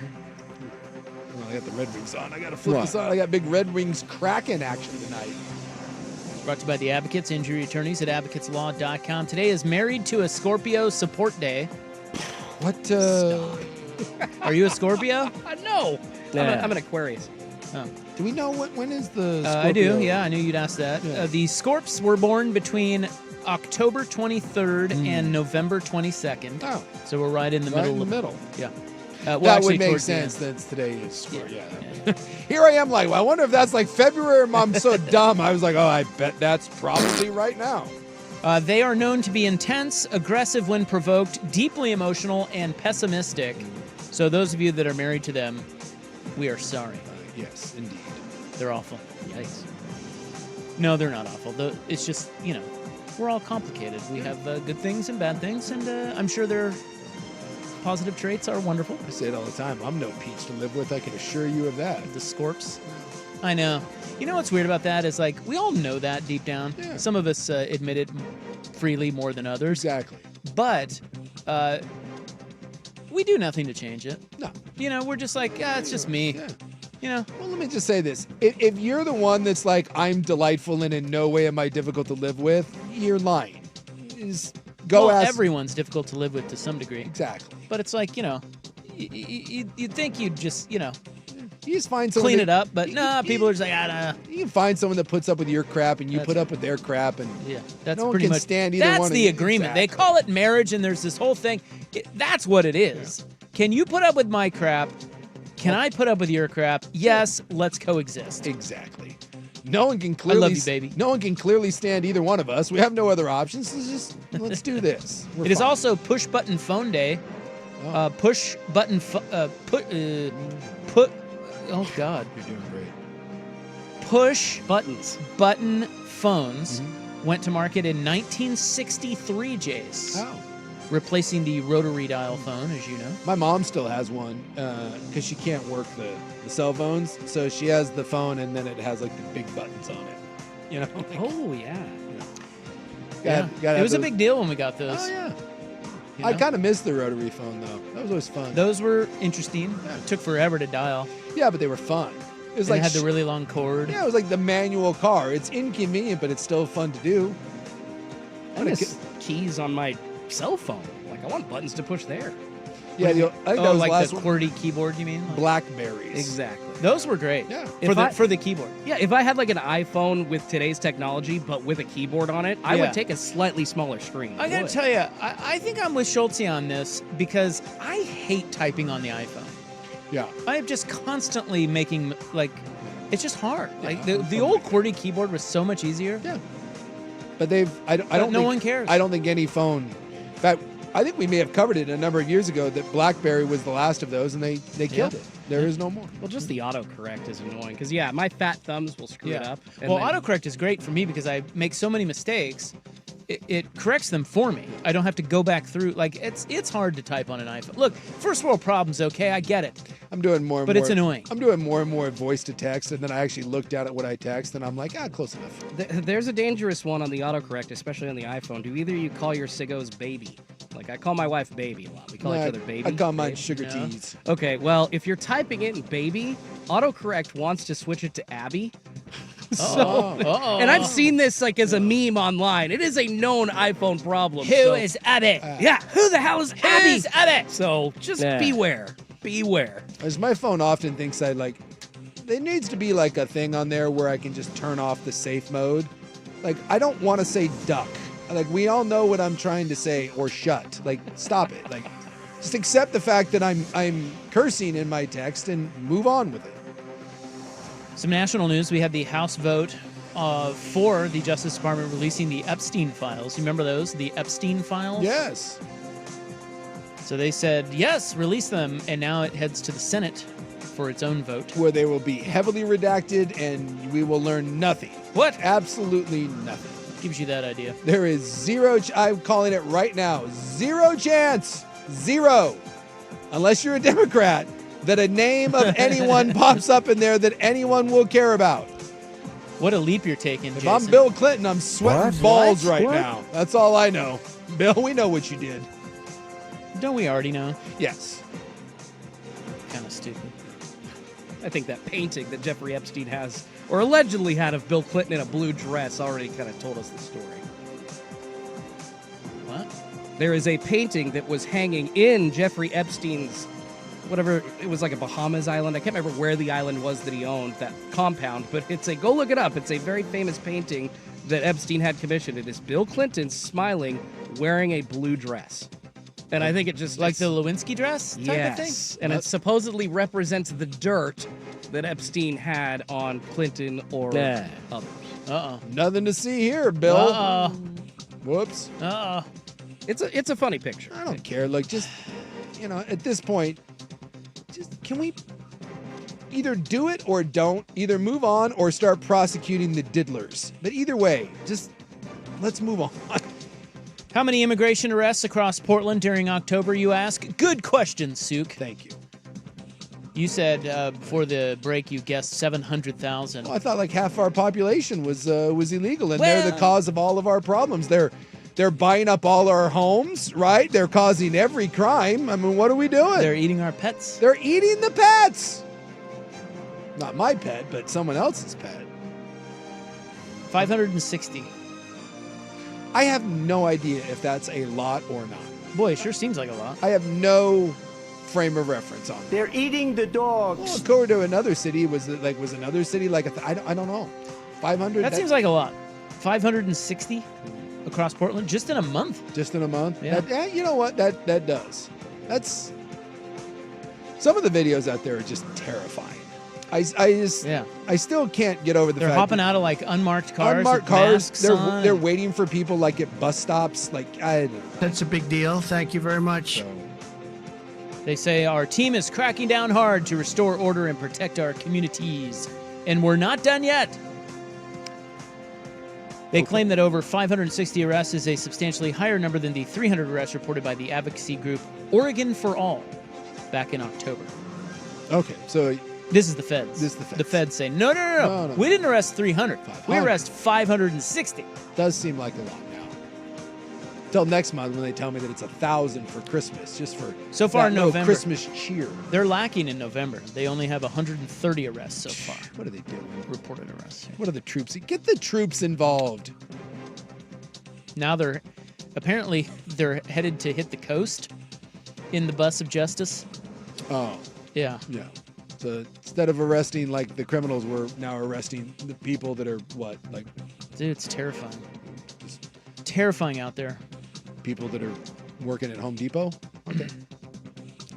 Didn't take long to get wild under this chucklehead, did it? What?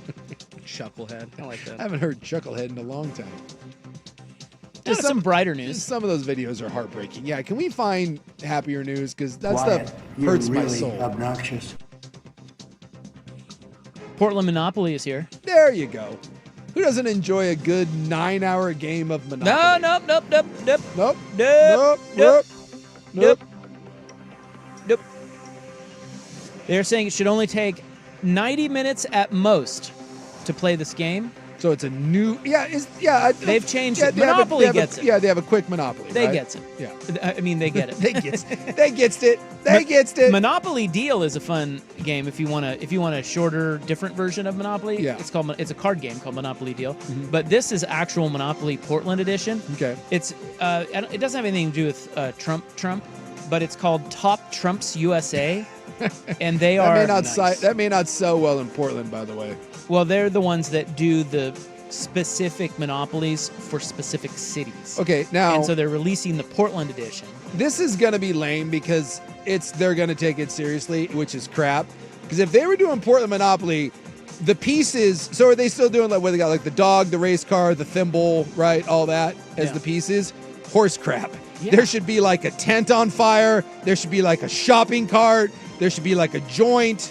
Like there should be like a big beer. Need like a that. bicycle. That would, yes, a bicycle. That should be Portland Monopoly.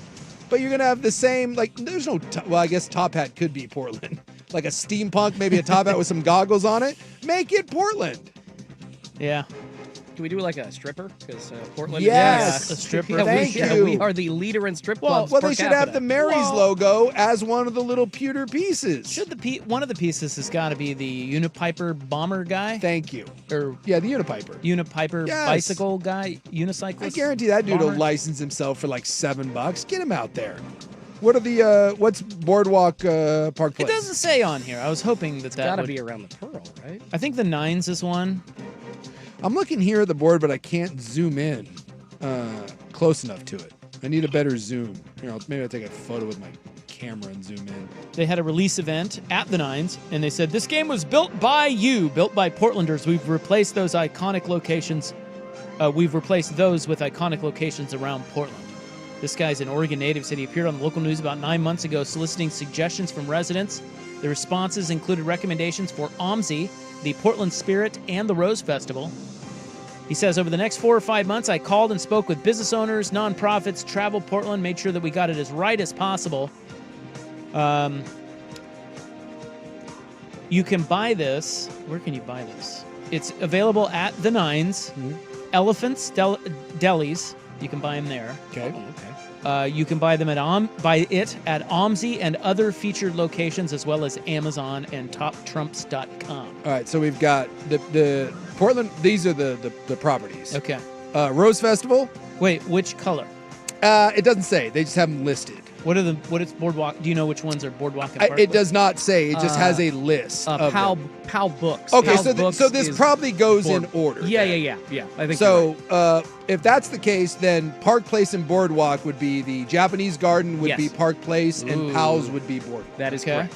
All right. So we have Portland Rose Festival, the Nursery, OMSI, Oaks, Amusement Park, the Oregon Zoo, Portland Spirit, Elephants Delicatessen, Old Market Pub and Brewery, Hotel Wow. Hotel Lucia, the Benson, the Nines. I'm guessing the hotels are the railroads because they've got the 4 hotels. No, the railroads are bridges, is what it looks like, sir. Oh, so yeah. these are different properties. Yeah, so they the don't have Hawthorne those. Bridge is one of the railroads. Okay. Makes yeah. sense. So you got Darcel's is on there. You understand that? Movie Madness, Hollywood Theater, World Forestry Center, and then Japanese Gardens and Powell's Books. And then that's cool that the railroads are bridges. Could one of the pieces be a Subaru Outback? Yes. See? Perhaps. Great idea. Get creative with it. I don't like that they made the pieces like normal. Yeah, that doesn't make sense. I thought the pieces would be relative to the city. There's like an Oregon Ducks monopoly, and all the pieces are Ducky related. It just Yeah, I think I could. doesn't make sense. I think I could have done a better job with So this. they are saying that the rules of the game have not changed, but the way to speed up the game, they say, is they want you to trade and negotiate. So I have to do Well, something. don't they always do that? They're not willing to design a way to speed it up. They're telling me to do it. Well, they have Monopoly Deal, like I said. That's out there. Yeah. And it's way faster and kind of fun. But he suggested doubling property prices to speed up gameplay.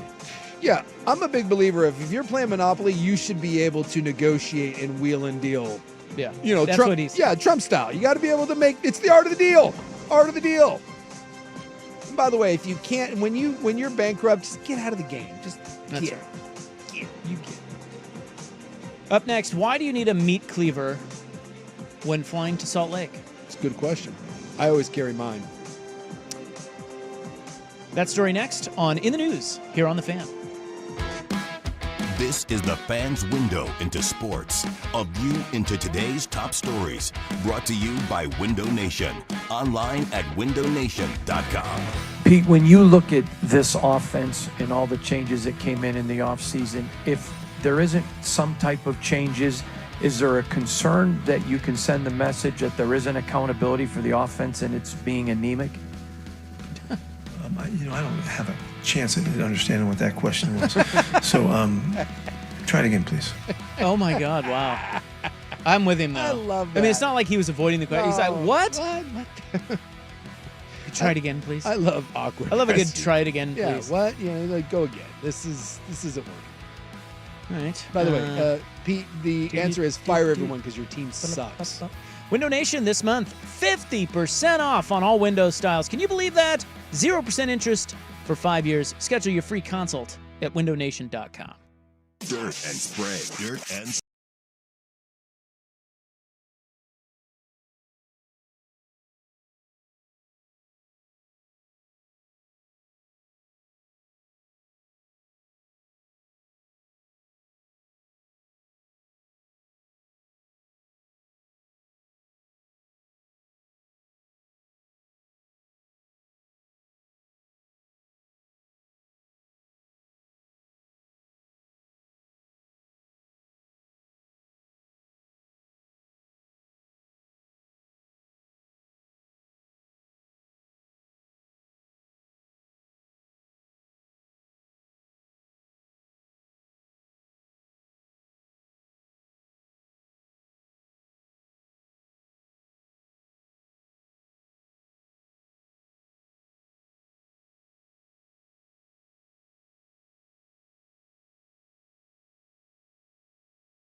one FM and 1080 AM. I am an ignorant boob.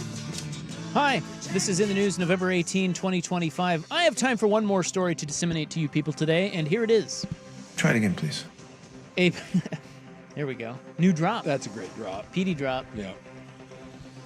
A person with a meat cleaver in their carry-on bag made it through the security checkpoint at Portland International Airport last week. I would think that the meat cleaver would probably set it off an alarm, but maybe not.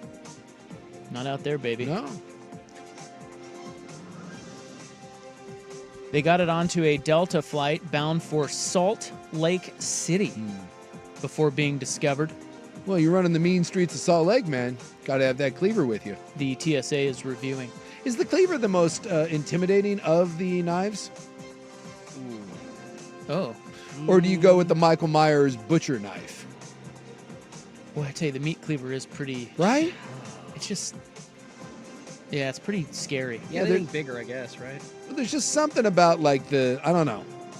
Just something about the width of that meat cleaver that you just... Yeah, it's just huge. Yeah, it's just that's the most intimidating. Look, I don't want to have any knife pulled on me, but... Might I offer the sickle? Is that in the right category? That is pretty... Well, that's not really a knife, is it? No, it's probably more of a sword. Yeah. More of a... But that is pretty good. Someone breaks that thing out, you're like, what do you... Like you're using that to like cut wheat or something. It's like what do you need a sickle for? I think it's like a farming thing. Yeah, you're cutting wheat. Whereas the cleaver, and that's the other one too. Like the cleaver's cutting meat, and you just think about that chopping through your fleshy, right through the bone. Yeah, it's no good. It's no good. Now the thing that's weird here is, okay, so it got through security, but how did the Delta Airlines staff notice it? Well, is it possible that she just pulled out? Like, if you do get the cleaver through security, you probably should keep that to yourself. But maybe, like, you're rummaging through your bag and you're like, hey, hold this real quick. And then, like, all of a sudden you got a cleaver out. You can't. It's no good. This was on her carry-on? Yeah. Just carried it right on there. Well. Now, do you think that was a mistake or a purpose? Like, what is going on there? Don't know. What do you need a meat? I mean... Oops, sorry, forgot that was in there. I mean, I guess I could buy that, but Is she? Does it say what she does for work? Does it like? no. Is she a very chef? short on deets here, fellas? See, gosh darn it, reporters do better. Like there are chefs that carry their own knives. That's this true. is possible, especially like a meat cleaver, as you were just describing. Souk has a very specific purpose. They said it's not clear why the passenger had the knife with them. It could And be. they if you are ask. investigating, and they're very sorry. They take this matter very seriously. You probably should. Although I often think about that. Like when my bag's going through and I see the person back there. No offense to like some of those people like look like they're really paying attention, but I often see the person back there and I feel like they're playing Tetris in their spare time and a cleaver slips through every now and then. I can see that. Well, do you ever see, like you see the screen? Yeah. And you're kind of looking at it going like, are you really seeing everything going through there? Could you disguise is the shape of the cleaver something that you're not used to seeing? Because, like, did you think it was something else? As opposed to the knife, which has a very, you know what a knife looks like, but the cleaver, maybe you thought it was something else. What resembles a cleaver? Well, I was saying maybe if you thought it was like an iPad with a brush underneath it or something, right? It's because it's kind of like that square and then there's a handle, but you may have thought that it was two separate things. Yeah. Whereas when you see the Rambo knife, you immediately are like, well, that's the Rambo knife. You can't bring that on the plane. It does raise an interesting question. Could you disguise things in your carry-on by how they're positioned? I think that people attempt it. Do But they? it's a bold move because if you get caught, now, You got trouble. You got trouble. You ain't catching your flight. No. And that whole X-ray system, I see them like it becomes a 3D object. They scan it from all angles. They're turning, they're Oh, like do they? clicking it and turning it over. Like, yeah, you can look at the bottom, the top. You can see, if something's under this. It's Once not again, actually- we've The learned guy's another amazing. one. He's I can't get over his knowledge. when it his comes depth of knowledge. when it comes to TSA, Schultz is like, let me give you the breakdown here, guys. It's a 3D model. We're twisting and turning everything. Would you put it past Schulte to have experienced with TSA at some point? No, Like I could see that maybe happening. he worked at He the... did a tour of duty there. No, I've had my bag looked through, but it was only because of like all the electronics, like the microphone, the soundboard that I had. That's That what they looks- say. It looks a little, Meat cleaver in there. Someone also Right? pointed out too the TSA was a meat working for cleaver. no pay during the shutdown. My that's guess true. is maybe they weren't taking that job as seriously as they should have. That's fair.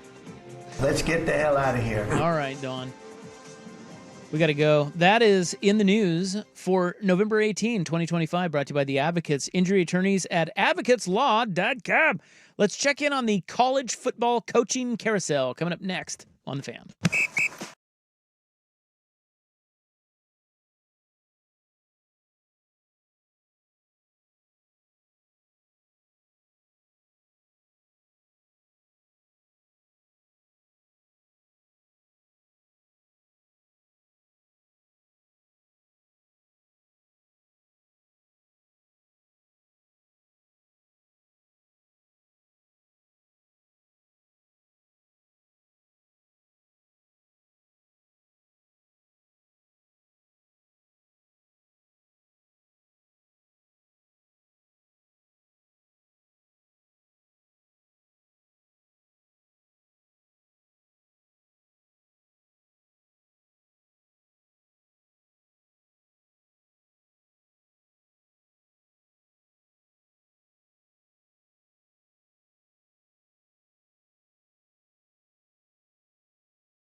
105.1 FM and 1080 AM. First on The Fan, the Blazers back in action tonight, hosting the Phoenix Suns at Moda Center after a long 5-game roadie. Drew Holiday listed as doubtful with right calf soreness. The Suns without Grayson Allen and Jalen Green as well. Portland's still a 2.5-point favorite. Tip-off, it's a late one, 8 p.m., but you can watch it on KGW and Peacock. Over to the NFL, good news for the Steelers. They, at least for long-term plans, will not lose quarterback Aaron Rodgers. He will not need surgery to repair a fracture in his non-throwing wrist, though his status for this weekend's game against the Bears is still undetermined. Not as good news, though, for the Texans. Head coach D'Amico Ryan says their quarterback, C.J. Stroud, still in concussion protocol. He's out against the Bills again this week. Backup Davis Mills has gone 2-0 in his absence so far. More sports scores and stories in 30 minutes. I'm Schulte from the George McCoy at Warren Allen Sports Desk. Heard missing work, insurance companies acting like jerks. Don't call your mom. Call George McCoy at warrenallen.com.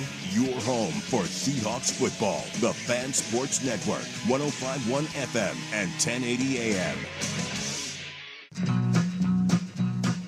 Primetime with Isaac and Suk. 12 cats live across the road. Our door's open. Screen's broke. I turn and look. There's a little kitty cat in our kitchen. So I said, "What are you doing in here, little kitty cat?" Isaac Robb. Cat starts going, meow, all crazy. We need more dogs. Jason Sukanik. Try to let it out the front door. Meow, meow. Cat's still going crazy in there. This is Primetime on the Fan Sports Network. We don't need a bunch of cats in here.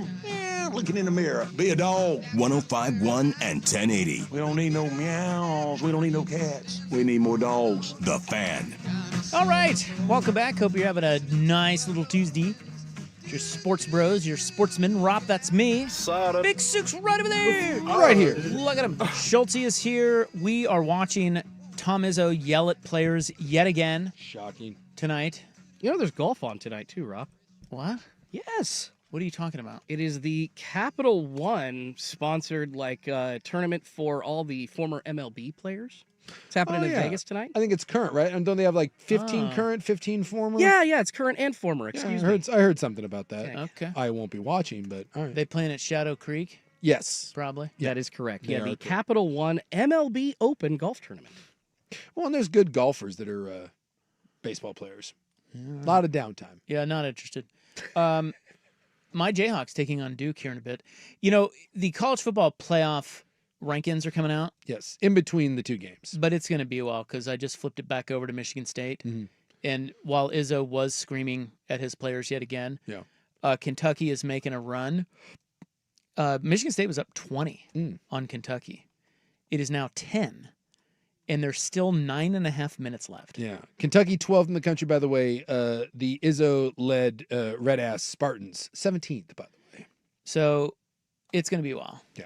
Because the timeouts and everything down the stretch. Well, and they won't reveal the rankings until that game's over. Yes. In between that and the Duke-Kansas game. So we got some time. Yeah. Coming up tonight in the club, can a tiger really lick your skin off? An expose. Yikes. Have you heard that? I am aware of two specific things on a tiger that are very, very sharp. Yeah. One's more disturbing than the other. Yeah, you're talking about the ween. Yeah. I was going to say, that's disgusting. And you have the but you're teeth. right. No. The claws. Well, and you have the claws. Well, but we all know that those are sharp. A tiger's penis is barbed. Well, so is his tongue. Yeah. And that's why I say, I'd rather be... Can a tiger really lick your skin off? I'd rather be licked. The answer is yes. Than the alternative of the tiger. We also have a Vancouver man story. Oh. Because, you know. Look at us. He's his own archetype of weirdo. Yeah, we got our own thing going on. You know, over there, we're starting to catch up with some of the big city problems. I saw a guy the other day who had an office furniture fire going, which I had questions. Where did he get that much office furniture? He had like a desk. So he's like a homeless guy? Yeah, he was a homeless guy. Well, probably just people pitch it. Like a whole thing of office furniture? He had like an L-shaped desk that was kind of like stacked on each other, and then like 3 or 4 of like the office chairs. And then it was a good roaring fire. I was kind of like, oh my God. Remember how much crap we gave away when we moved from the old studio to here? Oh, yeah. Like we were people were taking TVs home. I would say, like, if I were homeless, well, we've all had, to make and build, like, sustain fires. Sure. it can be a real pain in the ass. Yeah, you need a lot of stuff. It's way harder than you think. So I'm guessing if you're homeless, you over time you learn, man, I need to just make one big ass bonfire. Yeah. So I need as much stuff as possible to make that happen. I just wasn't prepared for all the things that I could see a homeless person burning. I was not prepared for an entire office set. That's a score. I thought it was. But It was a big ass fire. It's amazing. We have a bunch of homeless people down here by us, and it's unbelievable the stuff that they accumulate. Yeah. Well, they find everything over there. Yeah, there's varying degrees of homeless, but like the go-getter homeless, dude, that guy is amazing. I told the story that I saw a guy pulling a boat trailer on his bike, which right here, which I'm certain he stole the bike, but I didn't know you could pull an entire boat trailer with a bike, but he did. Don't know where he was going with that boat trailer, but I'm not going to lie, I was kind of impressed. That's the sort of, kind of can-do attitude that you like to see. Well, while we wait for the playoff rankings, we will talk about the college football coaching carousel. I have Lane Kiffin audio. Yeah. He is back in the news today. Yeah, I like Lane Kiffin, but this whole thing is quite annoying. So we will get to that and some of the latest names popping up at Oregon State coming up next on The Fan.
a.m. Well, the first domino fell in the college football coaching carousel as James Franklin will be the new coach. Penn State is off the hook for a bunch of that. So $9 million Penn Yes. State will have to pay him instead of $58 million. Which is, I know these contracts aren't going to get unwound anytime soon, but this is what needs to happen is you need to have very strong offset language and be like, look, if you want to go coach somewhere else, we're not going to pay you $50 million while someone else pays you $50 million. So good for them for being able to, to come up with this. He wanted to go coach. Yes. And that's because if he wanted to, he could have just sat on his ass and had the $54 million. Like Brian Kelly. Yes. That is a great fit. I totally agree. That could not be a more perfect fit. Yeah. Virginia Tech is getting a very good head coach, and the head coach is getting an underrated place where he can win. Yeah. I mean, James Franklin's only sin is not being Ohio State. And yeah, he's really good. He's really good. He was good at Vanderbilt. He's good at Penn State. Penn State. He just wasn't Ohio State. And so because of that, he's not going to coach at the Ohio States or the Alabamas or the LSUs. Virginia Tech, absolutely perfect play. I feel like that is such a stabilizing hire for that program. Yes. If I was a second tier or third tier program, I don't know if I could find a better fit than James Franklin. And especially coming off this, like Franklin obviously jumped ship from Vandy to Penn State because it was hard at Vanderbilt. It still is hard at Vanderbilt, right? Despite their success, it's going to be more of a challenge there. I would like to think that with James Franklin, having gone through what he did at Penn State, that if Va-Tech stays the course, I think James Franklin may be a guy that could stay at Virginia Tech for a long, long, long time. Yeah. I'm not certain that he is going to jump at the next Florida or LSU job that becomes available if his name gets brought up for it. So this is... Well, Beamer did a great job there. Yeah. Frank, the dad. Oh, no, I guess Shane's at South Carolina, Yeah. I was thinking. Yeah. But... It hasn't been the same since. No, it hasn't. But the school, I think this is why it's a great fit. That's great for Virginia Tech. Yes. They're getting a good coach. But I also think Virginia Tech is smart enough and has had success in the past enough to understand they have to give Franklin what he needs to get a guy like Franklin. Like James Franklin is not just going to go anywhere. No. And he even said that. He was on College Game Day, a couple weeks after he got fired, and he said that. He was like, look, I want to coach, but, not all jobs are created equal, and there's certain things I'm going to need to because I want to win a championship. Yeah. And I think Virginia Tech is just the absolute perfect spot that isn't a championship, traditionally a championship. They're not a power. Yeah.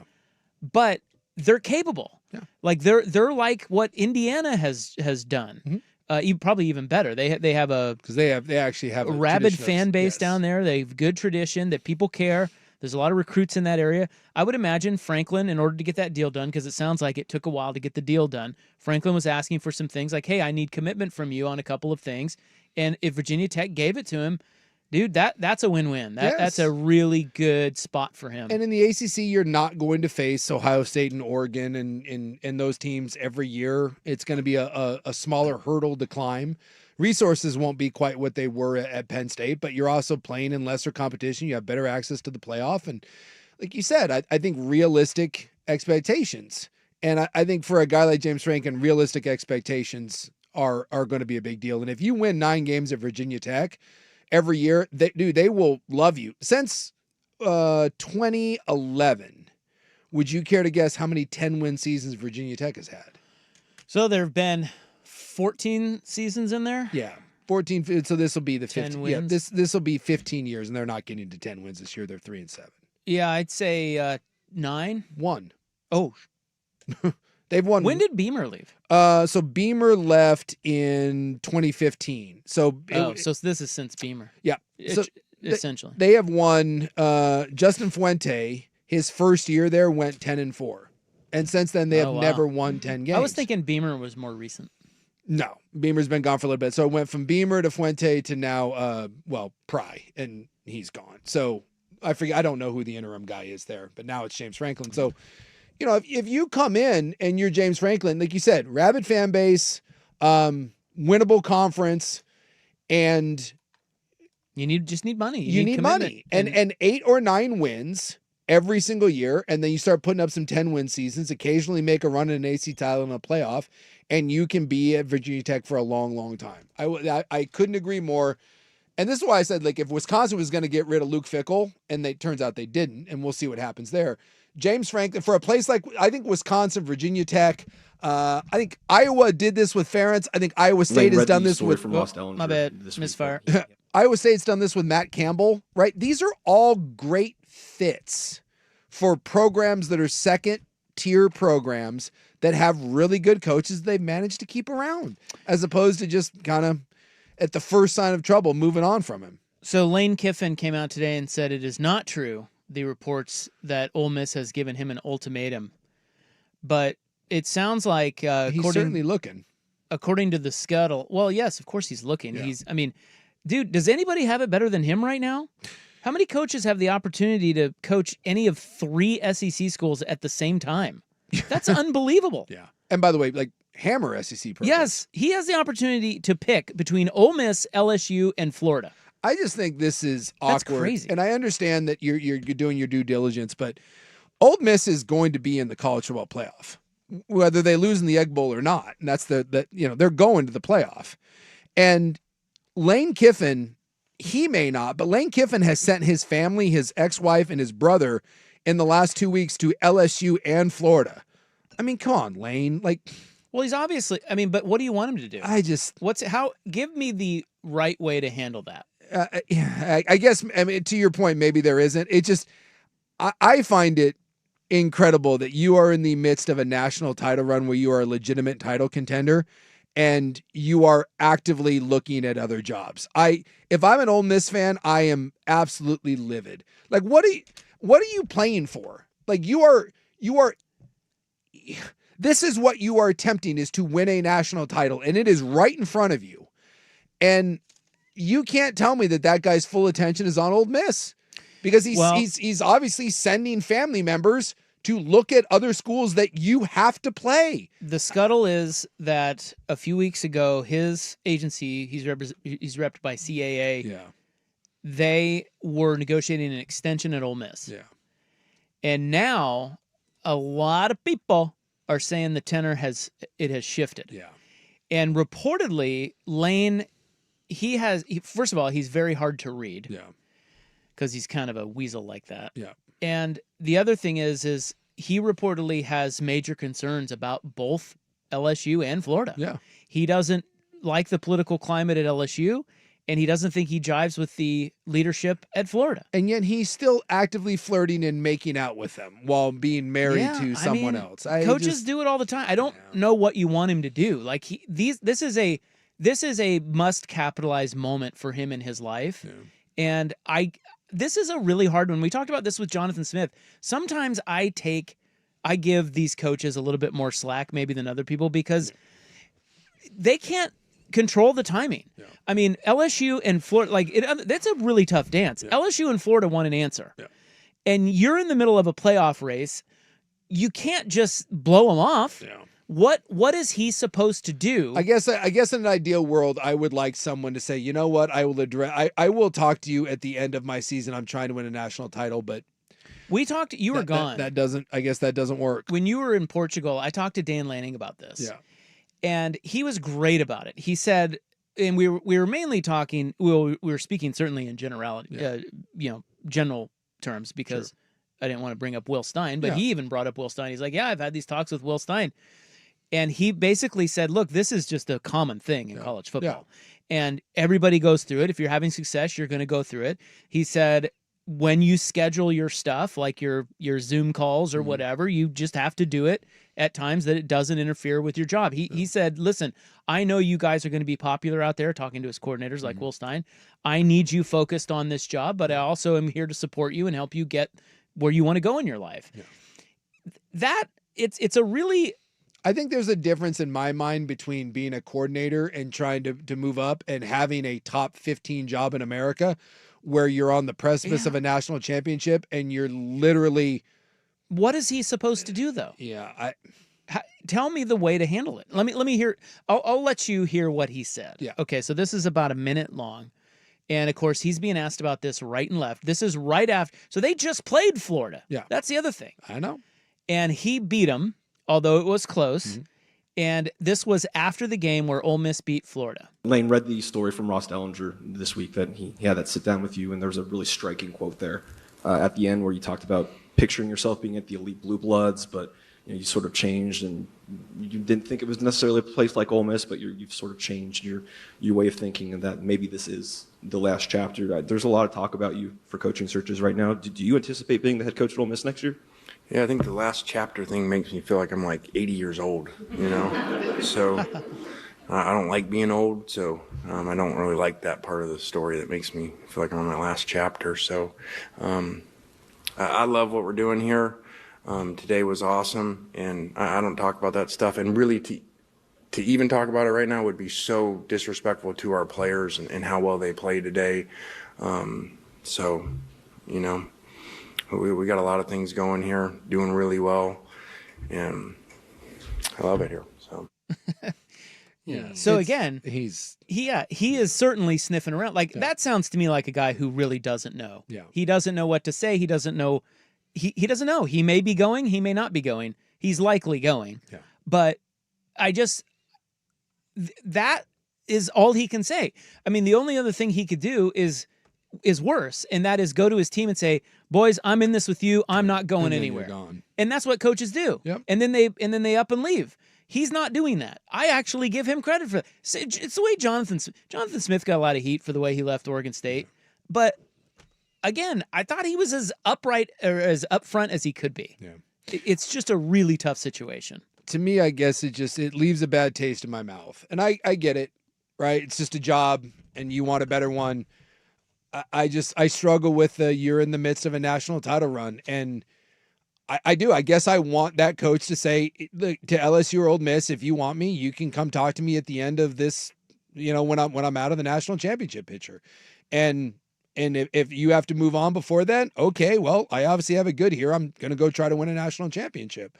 I think that's different than being an offensive coordinator. And I say that is probably a Pollyanna view, but that would bother me immensely. And if I'm an Ole Miss person and Lane Kiffin denied it, I have no problem with Ole Miss saying, dude, one or the other, man. And if you can't make up your decision by the Egg Bowl, we'll make the decision for you and get the hell out of here.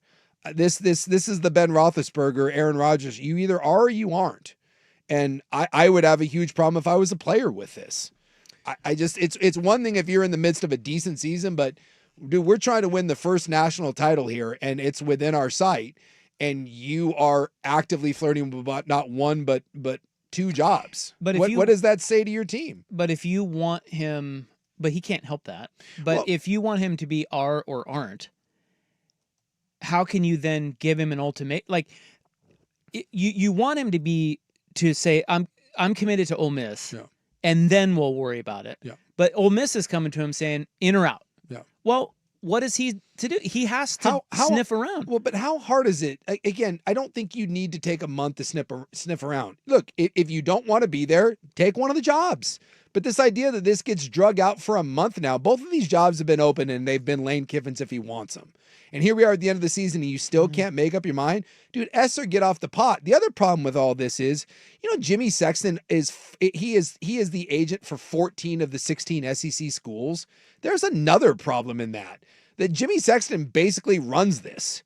And you use it to, you use the leverage and there's nothing you can really do about it. It really is a major problem, I think, in the world of college football. And it's also why I don't ever want to hear anyone give any crap to a player for bailing and looking for another school. Because we hear this all the time that, I have to actively recruit my team and these guys leave at a moment's notice. And hey, we're in the midst of trying to win games here. And this guy's already, putting his name out there to other coaches about looking, where else he wants to go. So is Lane Kiffin.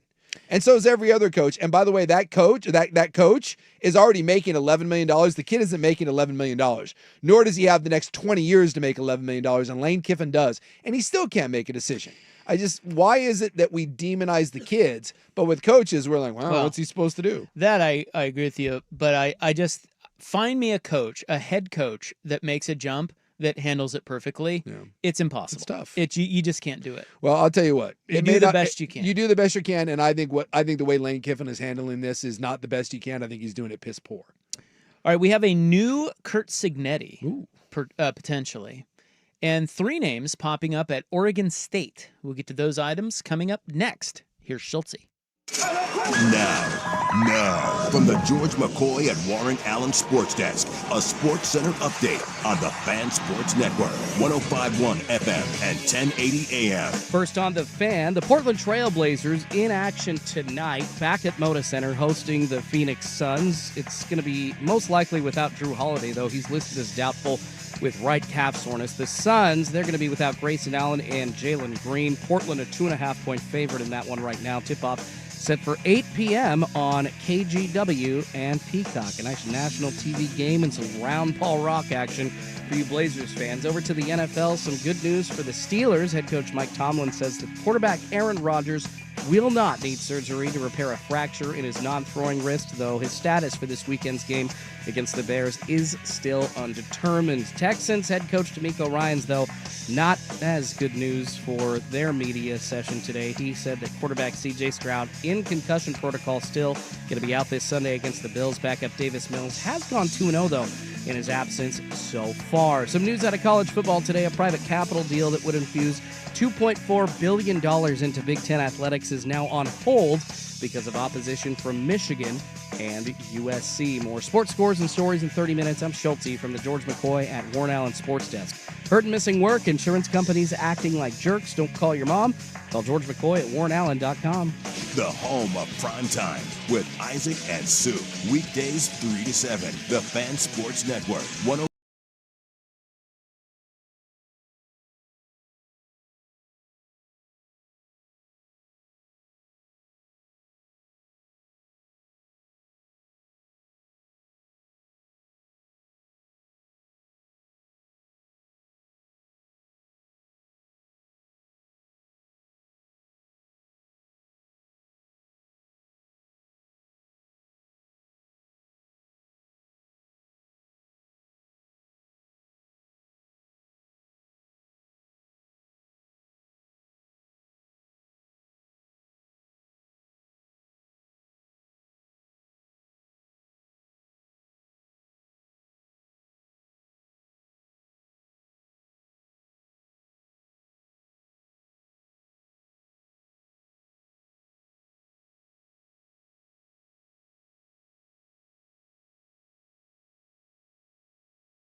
Isaac and Suk on the Fan Sports Network, 105.1 FM and 1080 AM.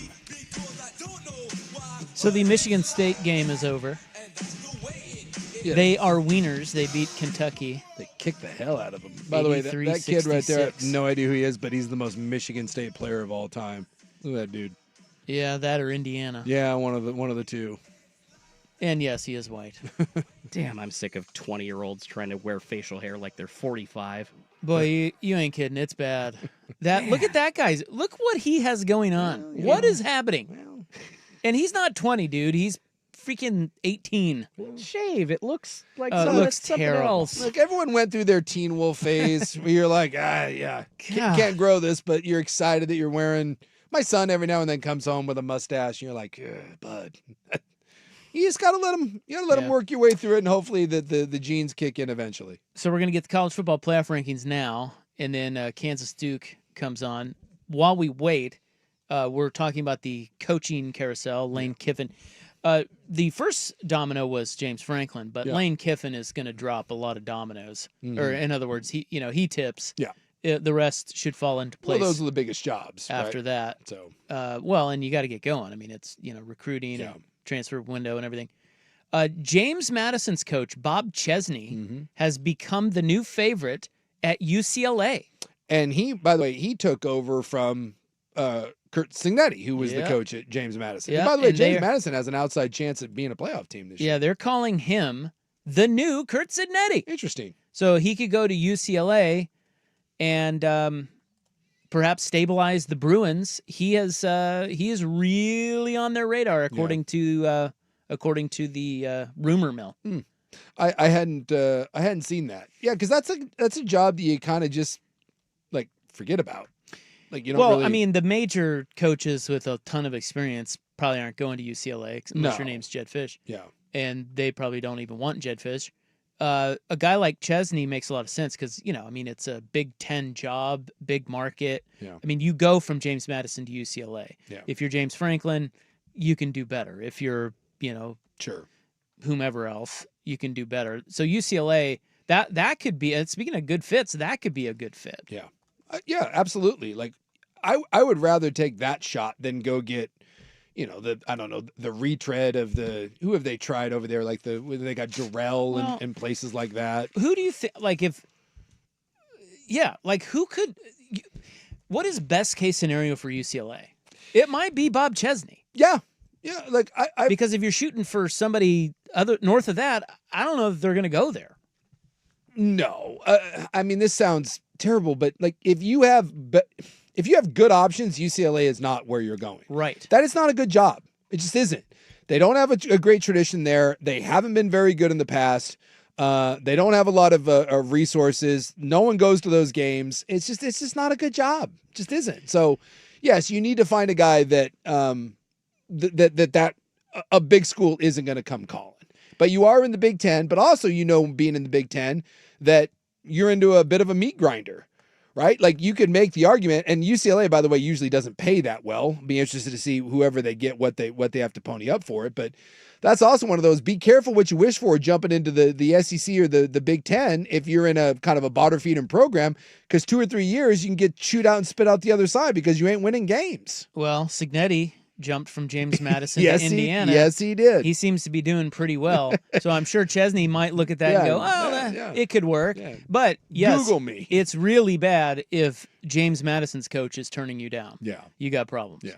3 names popping up at Oregon State. We know that Paul Chryst is in the running. Yes. He was the head coach at Wisconsin, 2-time Big Ten Coach of the Year. It's just interesting that no one has come sniffing around him in 3 years because he did a nice job at Wisconsin, and yet maybe he was one of those guys sitting on a pile of buyout money. Yeah, and just sitting around, and now he's like, all right, let's get back into it. I don't know. Montana State's Brent Vigen. Yep. He is 50 years old. He is a Craig Bold disciple. That, of course, the North Dakota State pipeline. He played and coached there.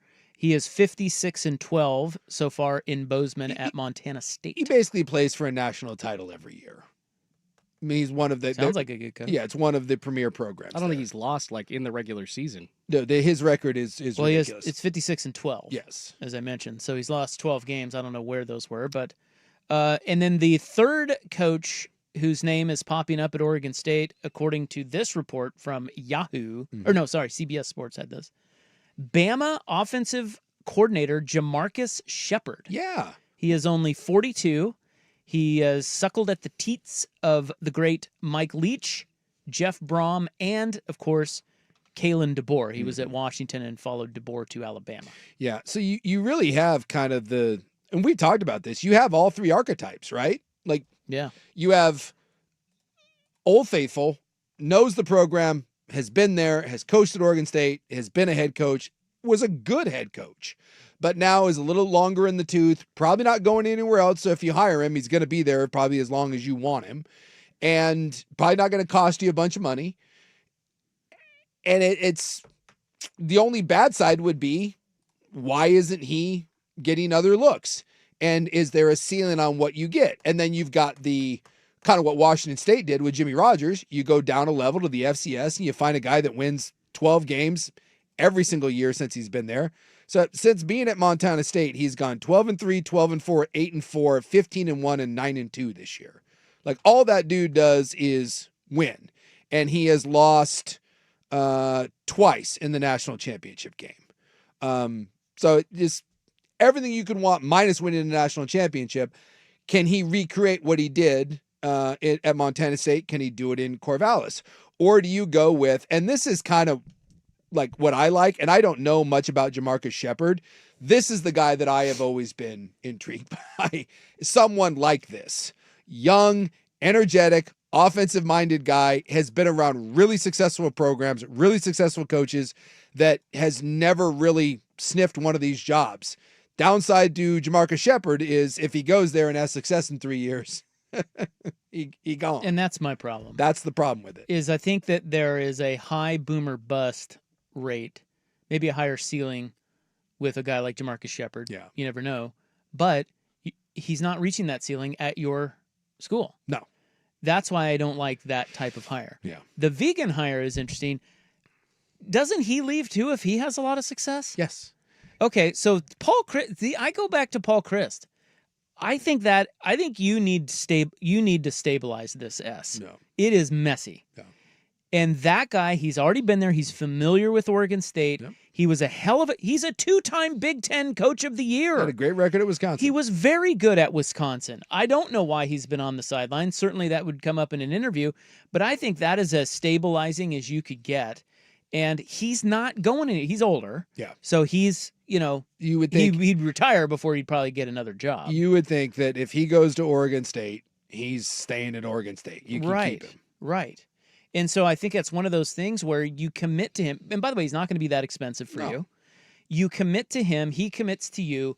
See the thing through. Don't fire him at the first sign of trouble or even the second sign of trouble. No. Just say, hey, for 5 years or 7, however long it is, let's be patient. We believe in this guy and see what he can do to at least get you to a level where maybe more higher profile coaches or, better coaches are interested in your gig. So Paul Christ was the head coach for 3 years at Pittsburgh. You went 6-7, 7-6, 6-6. Washed out after 3 years, 19. I forgot about that. Yeah, he was at Pitt, and then he goes to Wisconsin. And at Wisconsin, he goes 10-3, 11-3, 13-1. Wins the Orange Bowl, by the way. 8-5. Who did they beat in the Orange Bowl? Let's see. Because I kind of don't remember the 13. They beat the Miami Hurricanes 34-24 in the Orange Bowl. I just don't remember that team. 13-1. Like, who was on that team? 13-1. That might have been. Let's see. I'm trying to think of. I picture a great running back, but I can't name him. I was going to say, was that maybe Melvin Gordon? Ooh, perhaps that could be right. In that range. That would have been 2017. Their quarterback was Alex Hornibrook. I do remember Alex Hornibrook. Jim Leonard was their defensive coordinator. Oh, you know who they had? Jonathan Taylor. Oh, yeah. Well, that would work. Yeah. Yeah. Jonathan Taylor. That explains Turns out Jonathan Taylor quite good.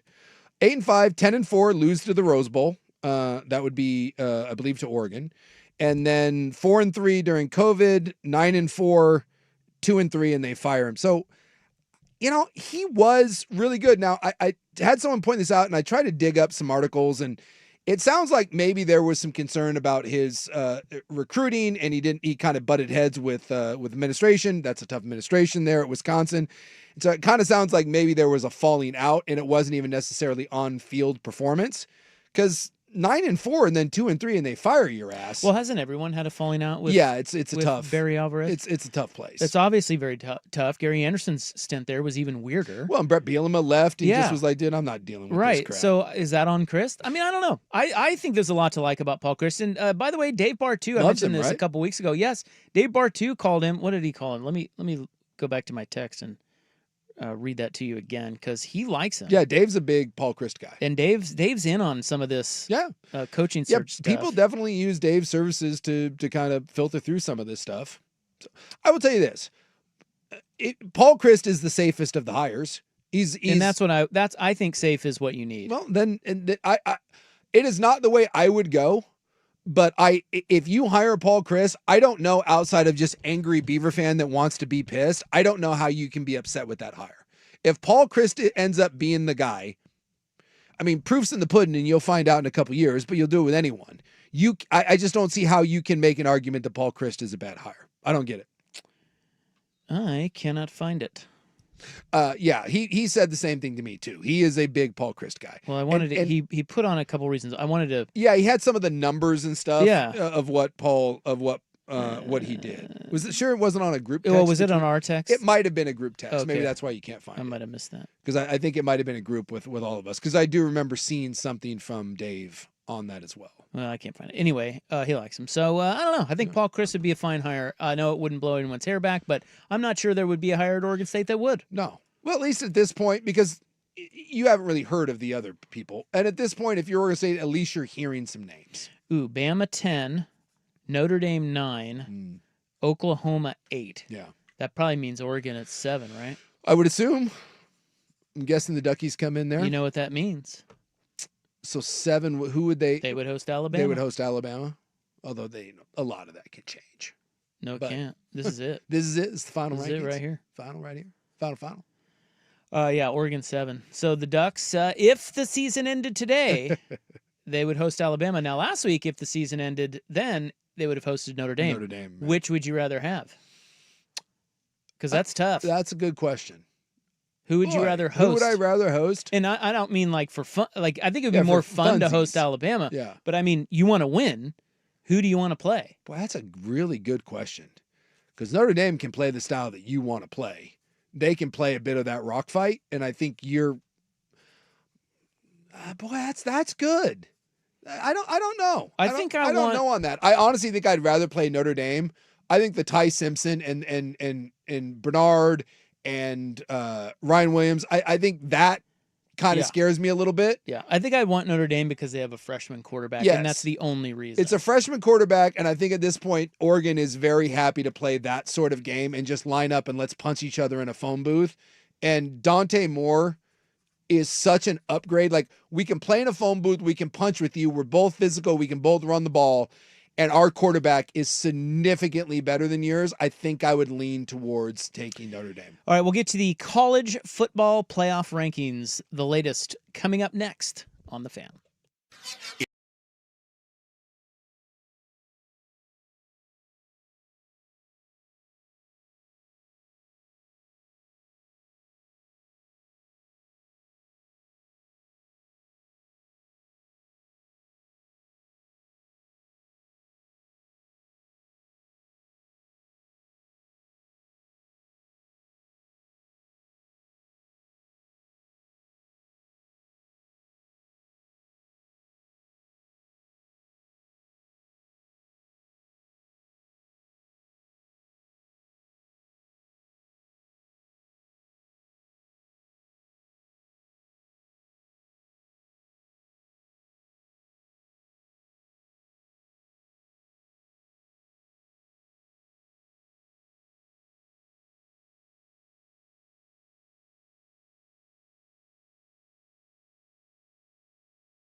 with Isaac and Suk on the Fan Sports Network, 105.1 FM and 1080 AM.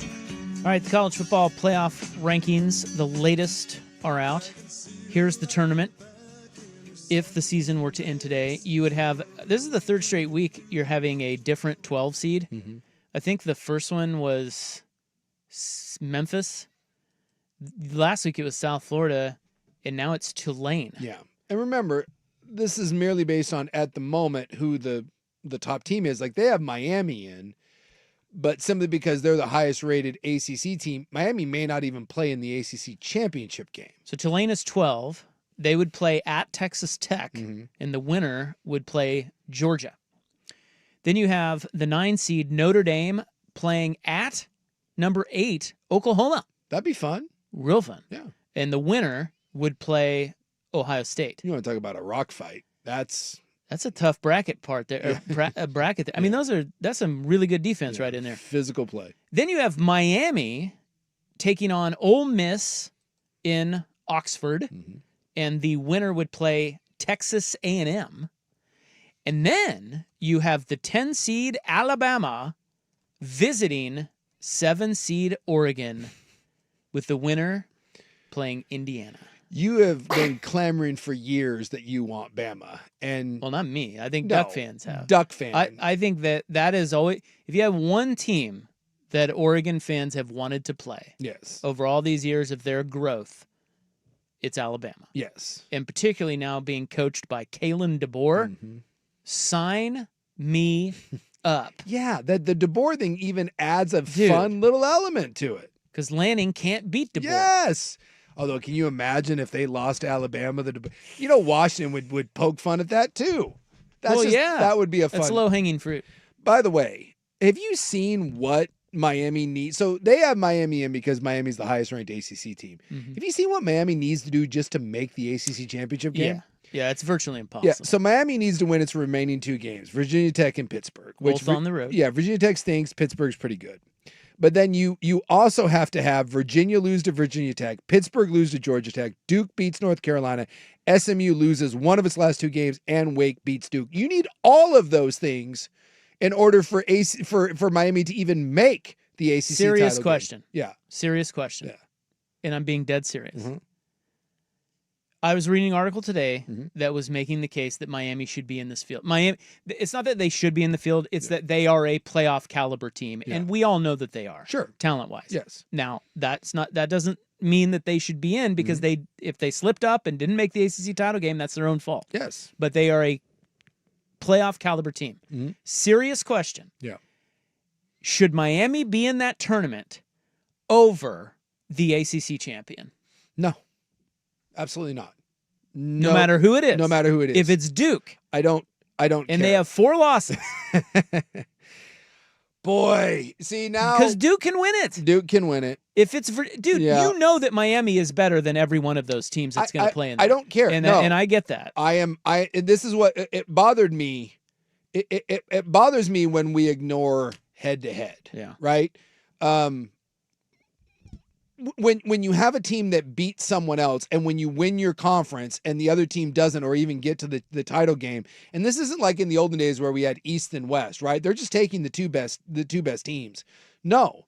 Otherwise, why do we even play conference title games? So as crappy as it is, if there is a 3-loss ACC team, which is a real possibility, that ends up winning the thing, and Miami's like, dude, we're 10-2. What the hell? What if they beat them? That may be a little bit different. Really? If it's 10-2 and they won I think head to head matters more than anything else. So right now, let me give you the odds. Yeah. Right now, so Duke's not going to win it. No, Duke's not. They lost last week. They're basically out. But Georgia Tech is plus 170. Yeah. Virginia is plus 240.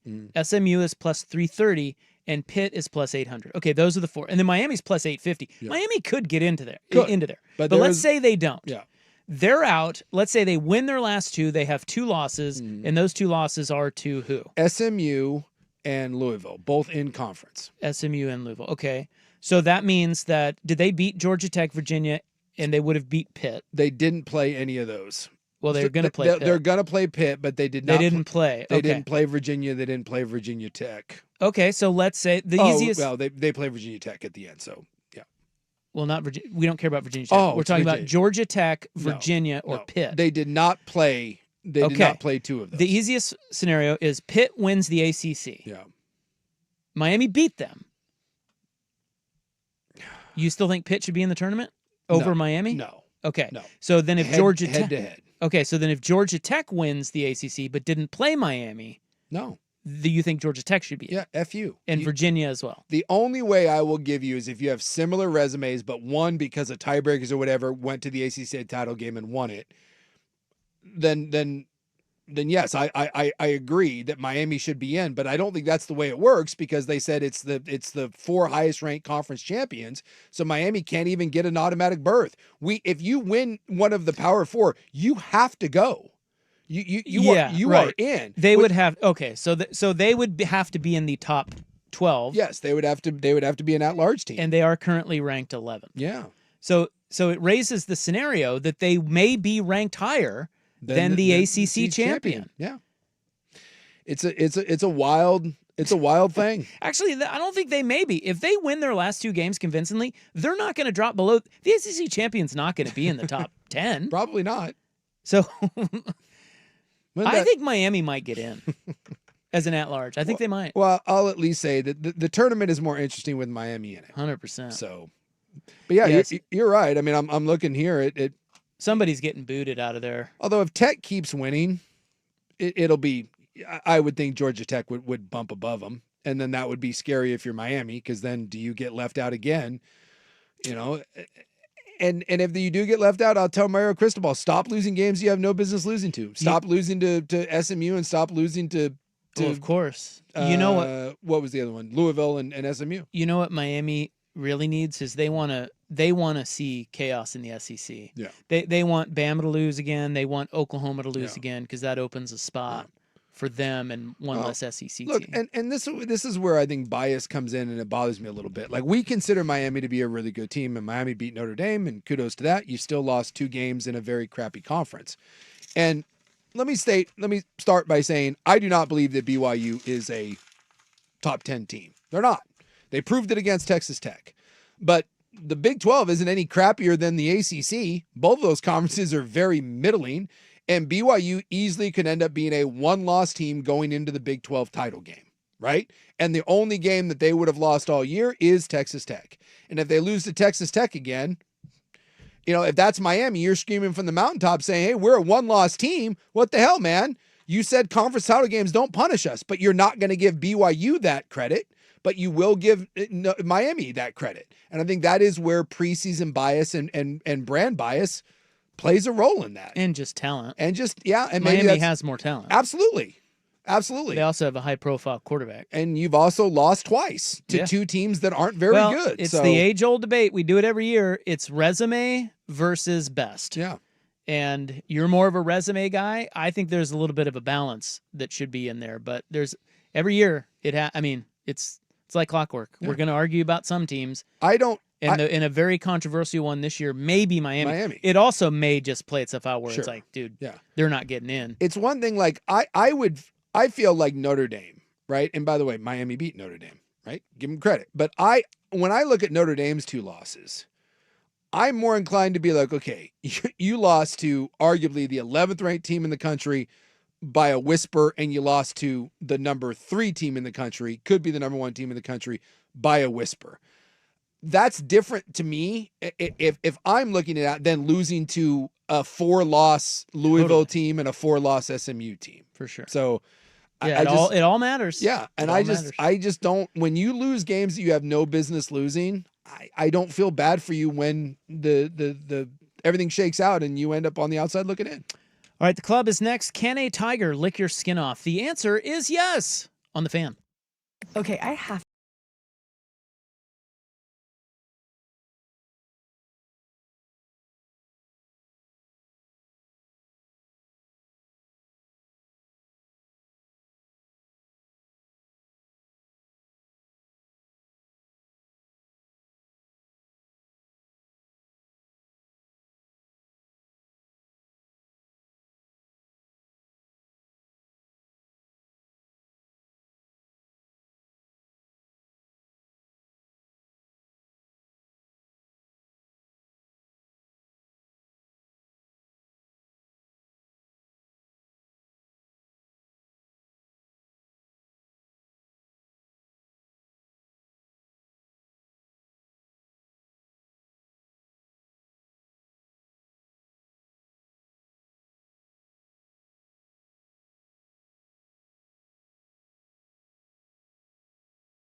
1080 AM. This update is brought to you by Reynolds Defense Firm. If you've been arrested for DUI, you need a team of attorneys you can put your trust into. Call Reynolds Defense Firm today online at reynoldsdefensefirm.com. First on the Fan, the latest college football playoff rankings were just released. The Oregon Duckies moving up from 8 to 7. That would now slot them in a first-round matchup hosting number 10 Alabama. Of course, Alabama falling after the Crimson Tide lost to Oklahoma last weekend. The winner of that game currently would move on to face number 2 Indiana in the quarterfinals. Ohio State, Texas A&M, Georgia, and Texas Tech round out the top 5. The Trailblazers back in action tonight, hosting the Phoenix Suns at Moda Center. Drew Holiday listed as doubtful with right calf soreness. The Suns without Grayson Allen and Jalen Green. Portland a 2.5-point favorite in that one. Tip-off at 8 p.m. It's a Natty TV game on KGW and Peacock. More sports scores and stories in 30 minutes. I'm Schultze from the George McCoy at Warren Allen Sports Desk. Current missing work, insurance companies acting like jerks. Don't call your mom. Call George McCoy at warrenallen.com.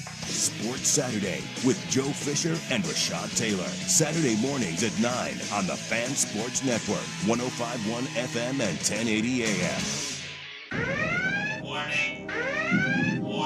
The following program may not be suitable for children. Hold on to your butts.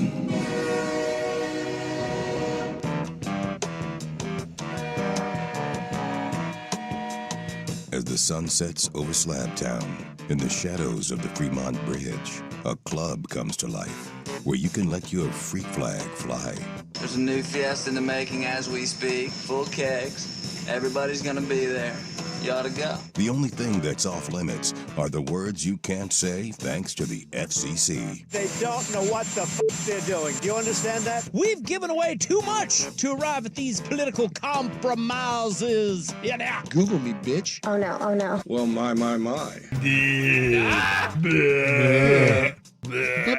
One, two, three, four, five. Pussy. What? I lost it there. Ahoy, how about that? Full-on cowboy boy. Blip, blip. Okay, we apologize. It's time for the club, baby, on 105.1 and 1080. The Fan. Nah. Hoo-wee. Blazers. It's time for the club. Damn right. Are you ready? Not really, but Are you ready? Let's do it anyways. Try it again, please. Mainly because we only have like 2 minutes and we're supposed to break. So. Try it again, please. That is a great call, by the way. Try it again, please. I don't understand your question. Try it again. You do have to be careful if you, the long-winded press conference question/statement that can be a bit rough. We've all been there. Yeah. Wrap it up. Yep. Reporter sounded a little nervous. It's just like, ask the question. Like, hey, your offensive struggles have come to a critical point in the season. Anybody gonna suffer for that? Like, it's a really simple question. I often laugh at a little bit of that. Like, I understand that no one wants to piss off the coach, but like, I've heard so many times people that were like, well, covering Bobby Knight was so scary. Why? Because a fat old man was gonna yell at you? I got told years ago that like you have to be careful around Rasheed Wallace. What's he gonna do? What, glare at me? Okay. Be my guest. I've heard stories of Blazers fans, like in the last 5 years or so, going up to Rasheed and be like, dude, I loved you. Loved watching you play for my Blazers. And he's like, F you. Okay. Okay. Dude, my dream, like someone was like, dude, he's so scary. My dream is to get slapped by a coach or a player. I'd be like, yeah, let's go. Cha-ching. Yes. Call him the Advocates. Uncle Suki needs a new pair of shoes and probably a sunroom on the back of his house. Let's go. I just don't understand the idea that you let these coaches, the Jim Calhouns of the world, rattle you. Dude, you're just an old fat guy. Stop it. That you like to bully people. So can a tiger lick your skin off? I'm guessing yes, because the tongue barb I know is a thing. Yeah, you want to Google tiger tongue. All you got to do is Google tiger tongue, and you'll see it. But yes, the tiger's tongue is made up of...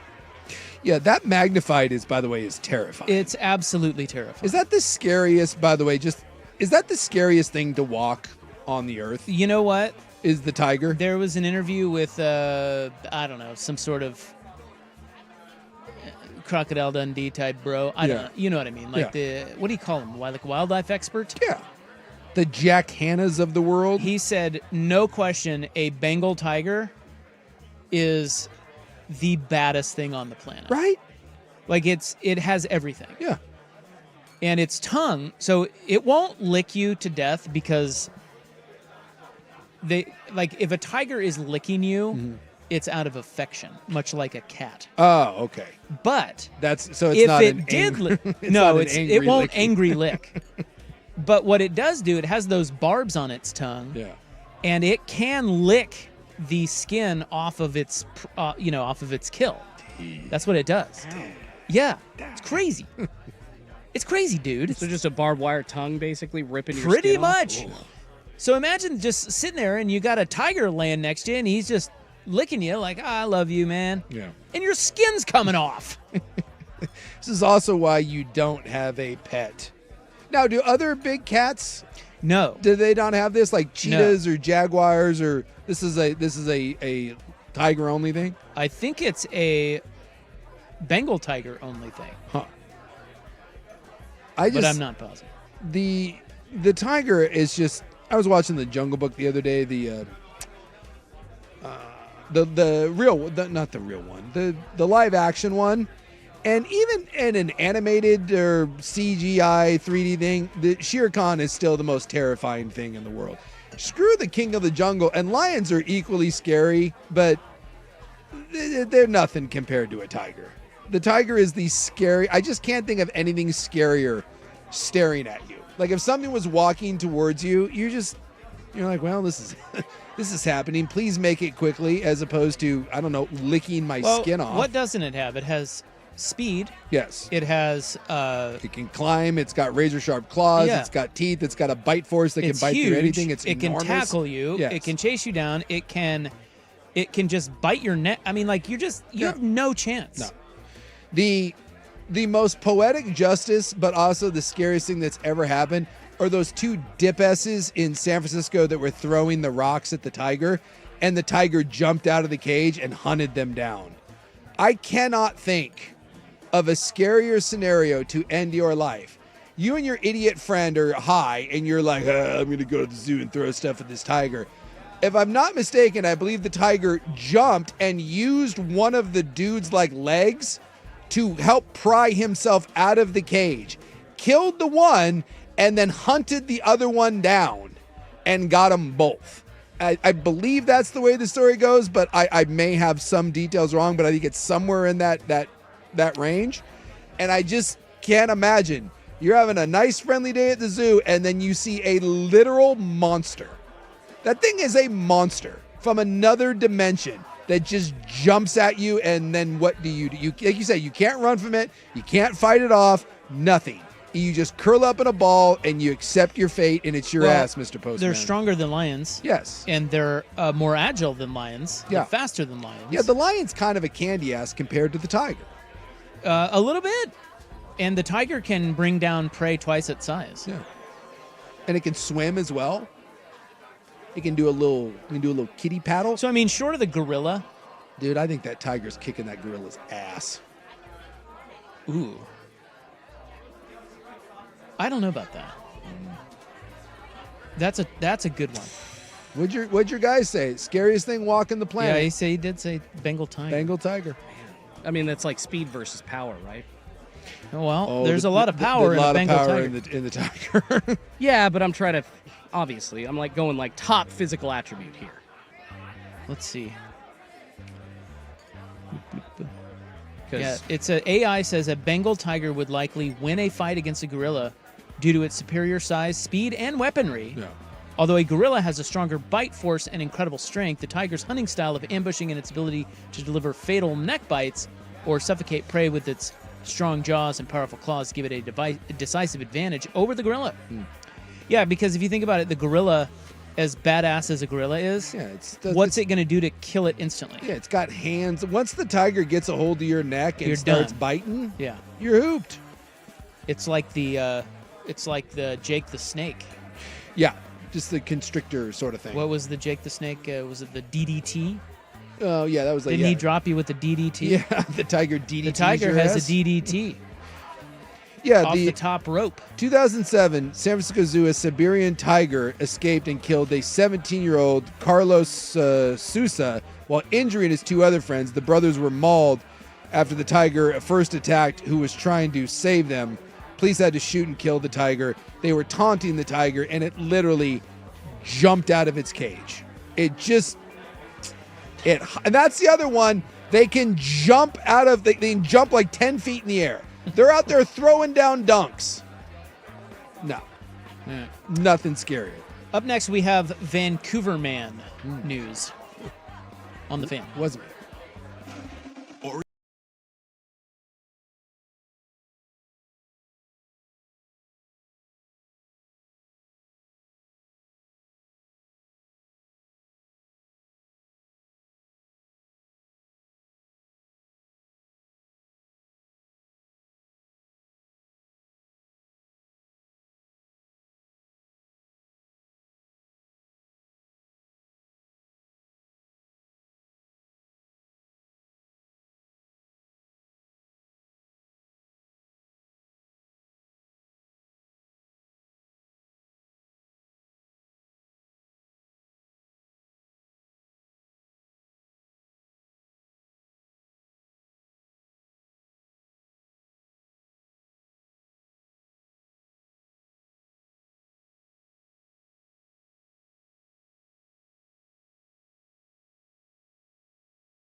Suk have you from here.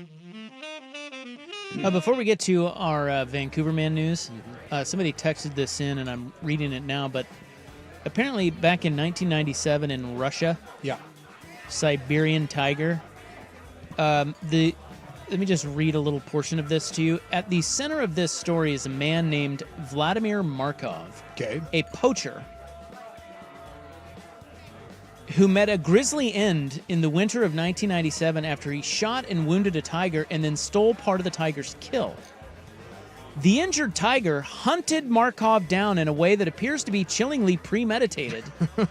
The tiger stalked out Markov's cabin, systematically destroyed anything that had Markov's scent on it, and then waited by the front door for Markov to come home. This wasn't an impulsive response. The tiger was able to hold this idea over a period of time. The animal waited for 12 to 48 hours before attacking.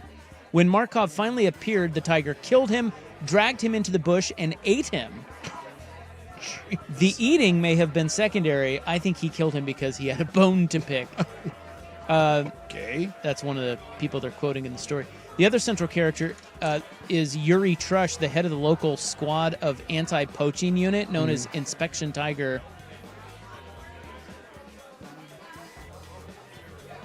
I'm just reading, sorry. Bloop, bloop, bloop, bloop, bloop, bloop, bloop, bloop. I like that the tiger kind of, he was like, all right, man, you shot me and took my kill.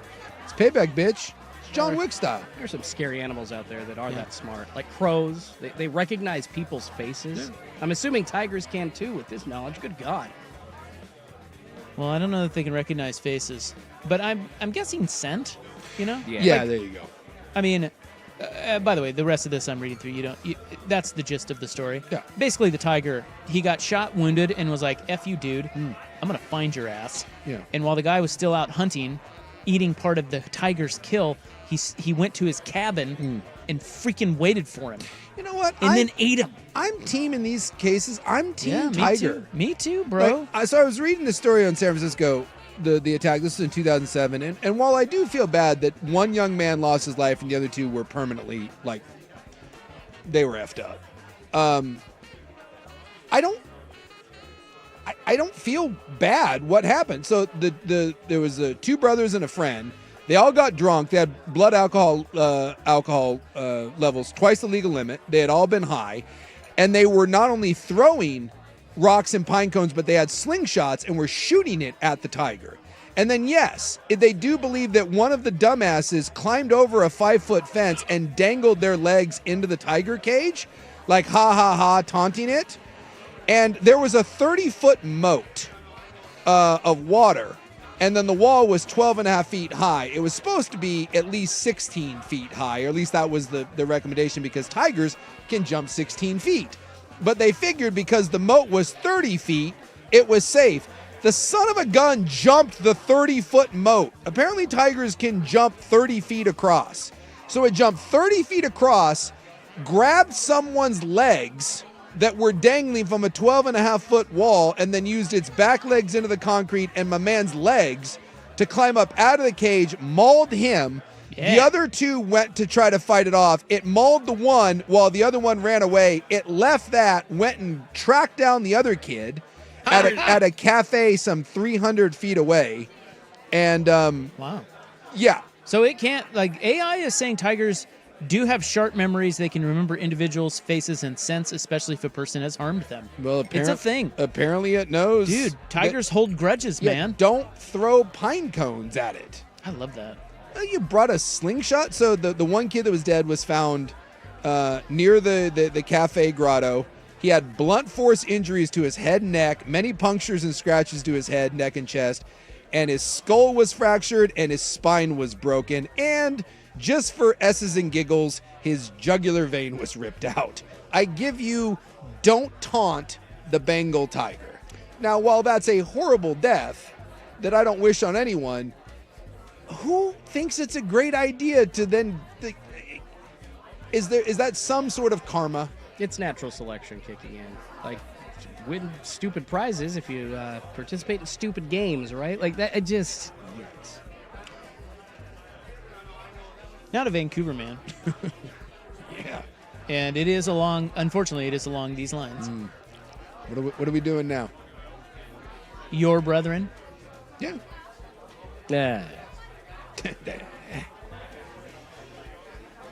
Surprised you didn't read about this. No. Maybe I did. I'm not aware. What? A lot of stuff happens in and out of the couve, man. Primetime Yellowstone National Park. Oh, I have not seen this. I was not aware of Yellowstone being invaded by Vancouver man.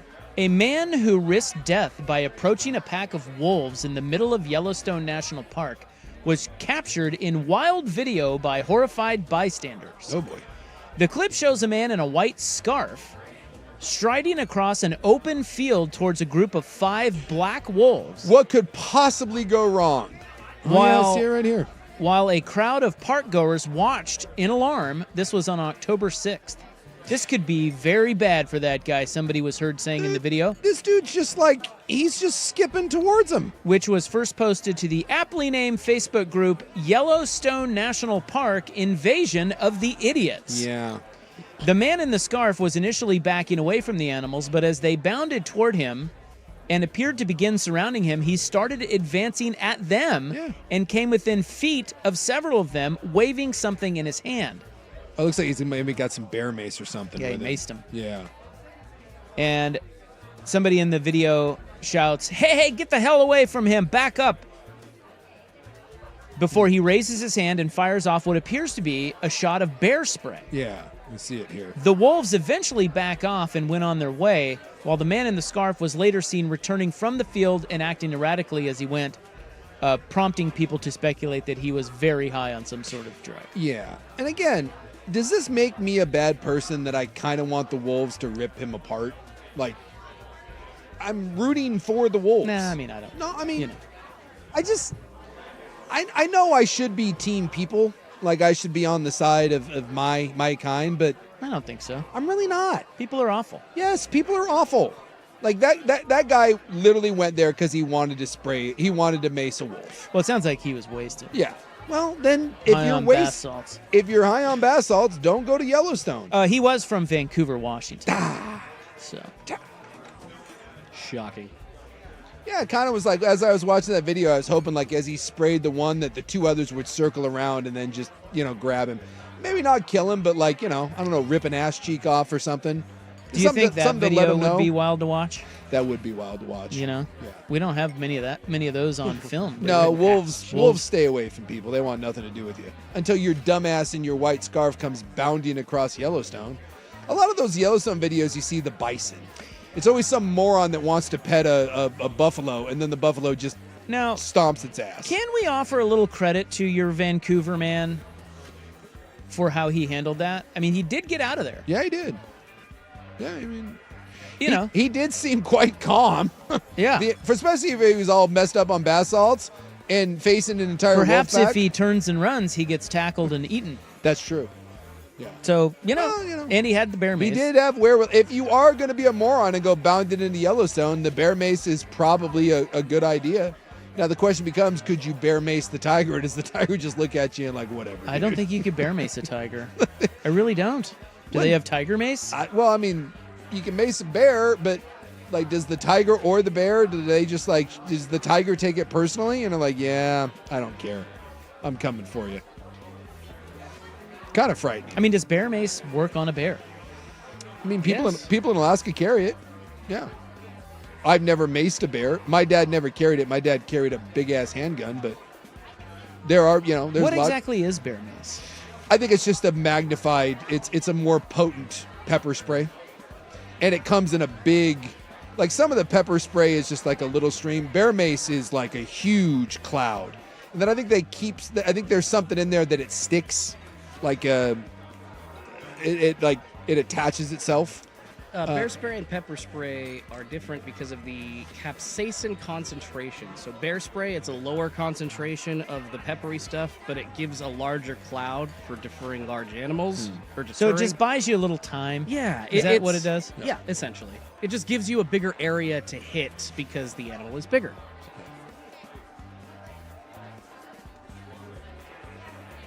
All right.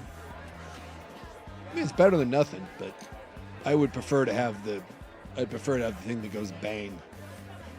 Or just do this. Don't piss off the animals and go where you're not supposed to go. It's not that hard. I've Now- never been attacked by wolves because I don't go approaching wolves. I'm going to put you on, I don't know, 10 acres. Sure. On those fenced 10 acres Yeah. are 5 black wolves. Yeah. Why do they have to be black? Well, because they were black in the story. I don't like that we've turned this into a racial wolf. You're pulling a Schultze right now. And I'm not here Schultze for it. doesn't like the blacks. Schultze wants the white wolves. Yeah. See how it is. Great white sharks, you know. So I'll put you in in these 10 acres, and you're hanging out in there. Yeah, bouncing around, doing cool woodsy things. With 5 black wolves. Yeah. Or you can go next door, Yeah. go through a gate, Yeah. and next door is 10 acres, Yeah. but there's a Bengal tiger in there. The wolves every single time. Every time. Not even close. What if you have to Zero chance. survive 36 hours? But not even close. The wolves every single time. You don't think the wolves would hunt you down? Wolves, for the most part, want nothing to do with people. They just, they they're are scaredy cats. They're scaredy cats. They're isolated. They hunt weak things. You stay away from them. They're not coming after you. Dude, that Bengal tiger gets a whiff of you. That thing is coming to look, and you got no chance. At least with the wolf, you can put your back to something. You can act bigger. You might be able to scare one off, even if it does decide to come your way and it's a pack. Dude, what about 20 wolves? I don't think there is. Well, then you may be just into a raw numbers game. That's what I'm saying. Taking your chances with 20 wolves or one Bengal tiger? Who you might befriend. Be nice to it. I think you might be like, hey, you're cool. Richard Parker. I'll just lick you. Yeah, no, me and Richard Parker are not. That's the life of Pi, by the way, is the tiger in that. Nah, man, I don't think there's a scenario where you're getting me to pick anything other than what isn't the tiger. Even like bears, for like at 10 acres and you put a brown bear in there. Now, polar bear, you might get me with that, because the polar bear will hunt you down. But for the most part, the bear wants to be left alone, is my understanding that the tigers hunt. And apparently, they take things personally. And they're like, why are you here? I don't like you. Don't tell any tiger jokes out there. Yes. Polar bears, yeah, they are not cute. They are probably the most violent bear out there, actually. Yes, they are. They're yeah. Now, see, that's the thing, is if you... Polar bear, I think I'm still taking the polar bear because I can climb a tree. And the polar bear can stand up on its hind legs for 15, 16 feet, but the tiger can climb the tree. It can jump 16 feet in the air and climb the tree. So I think I'm still taking the polar bear. Why are you assuming we have trees on our 10 acres? Then we're... What if there's a pond? Either way, the polar bear and the tiger can And both in swim. the pond is a hungry alligator. I'll take the gator. Gators aren't that scary. Okay, wait. So you're on 10 acres. Yeah. There's a pond and nowhere else to hide. But in the pond is an alligator. But out on the 10 acres is the tiger. I'm in the water. You're going in the water? In the water every time. Yeah, you don't know where that thing is, I though, don't. dude. It could be just swimming. It's like right under you. Like you can't see. I don't care. Takes a bite out of your I foot. want nothing to do with that tiger.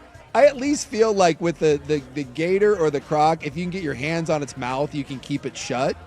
And like you can kind of like lay on top of it. What are you gonna like? There's just nothing. There's no scenario that you get out of there with the tiger unless the tiger decides to lick you and then like become your friend, and even then you're losing skin. I just don't know if there's a scarier animal to be in. What any are you sort doing, tiger? You gonna go for the eyes? Dude, no. Poke his little eye out. I curl little up. tiger eye? I just curl up in a ball and hope for it. Like I give it my neck and hopefully that's over quickly. Because I think for a lot of those big cats, they grab you by the neck and they either strangle you or break your neck. And at least then it's trying to be over, as opposed to me trying to fight back against it. And then I just get my ass kicked for longer. It says to focus. First, it literally says in every single way, shape, or form, do not fight a tiger. Do not. Get out of that situation if you can. Yeah. But the sensitive areas to target would be the eyes, nose, and the mouth. Those are soft spots where you could apparently inflict some pain. Yeah, I'm just going to punch him. Yeah. That ought to go well. I mean, like, think about it. Even a great white shark in the water, I think, is less scary than a tiger. Because, again, you've heard stories of people, like, punching, like, tiger or, like, sharks in the snout, or the shark biting you and then being like, well, this isn't really what I'm looking for.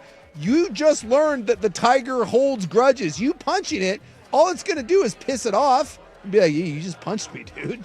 I actually just read a story about a great white, I think off the coast of Australia, that bit a surfer and let it go. We talked about that. Yeah. We talked about that the other day. See? We played the audio, remember? Yeah. Of the bro. He's like, I thought I was done for, mate. See? Guess what? I'm going back out tomorrow. Yeah, that dude. That's a whole other ball game. I love life. Crocky. And like tigers are only in India, so like reason 875,000 not to go to India. And by the way, people do get killed by tigers in India on a somewhat regular basis. Yep. Much like the bears in Japan. Did you see what they're doing with the bears in Japan now? Aren't they like don't they have like they're out like hunting them now? Well, yeah, they brought in the bear the police. military. Yeah. But they're it's actually kind of smart. They're flying drones and they're putting barking dogs on the drones. That's kind of and cool. then they can fire a firework if they need to scare the bears away. But Interesting. yeah, bears are killing people left and right in Japan. I know. Freaking bears, man. Watch the tigers migrate over there. They're like, yeah, watch this. You you ain't seen nothing think yet. The bears are scary. You have it over to Osaka. Next thing you know, you're dealing with a GD tiger. All right, we got a break. Let's go to Schulte with SportsCenter. Now, from the George McCoy at Warren Allen Sports Desk, a Sports Center update on the Fan Sports Network, 105.1 FM and 1080 AM.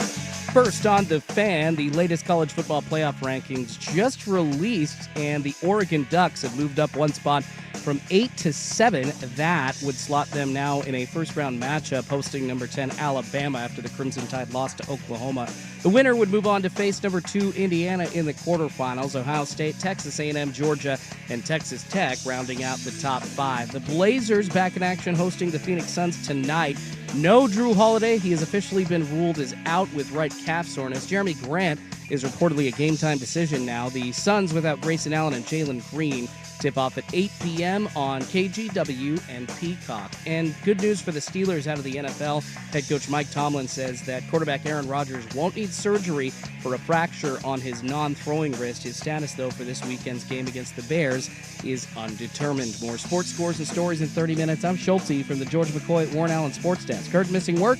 Insurance companies acting like jerks. Don't call your mom. Call George McCoy at warrenallen.com. The home of the firm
We don't have it. I have it. Here comes Rob. He's got you. Hi there. Rob had to go deal with tiger-induced fear pee. I've got Rop right here, actually. I'll just lick you. There you go. I'll just lick you. Someone said, what if we gave you a stick? Well, then we're fine. Yeah, you could rough talk them. As long as you got a You stick. get. As long as you got a stick. Get. Give me a pine cone or a rock to throw at it. Works so well for those kids in San Francisco. Well, it's a good thing we're smart because we're quite candy asses when it comes to the animal world. Yeah, well, we really don't have much of a chance. Nah. We just have our brains. But even that, like you see Vancouver Man, and it's like, do we have brains? You know? Why do kids like throwing stuff so much?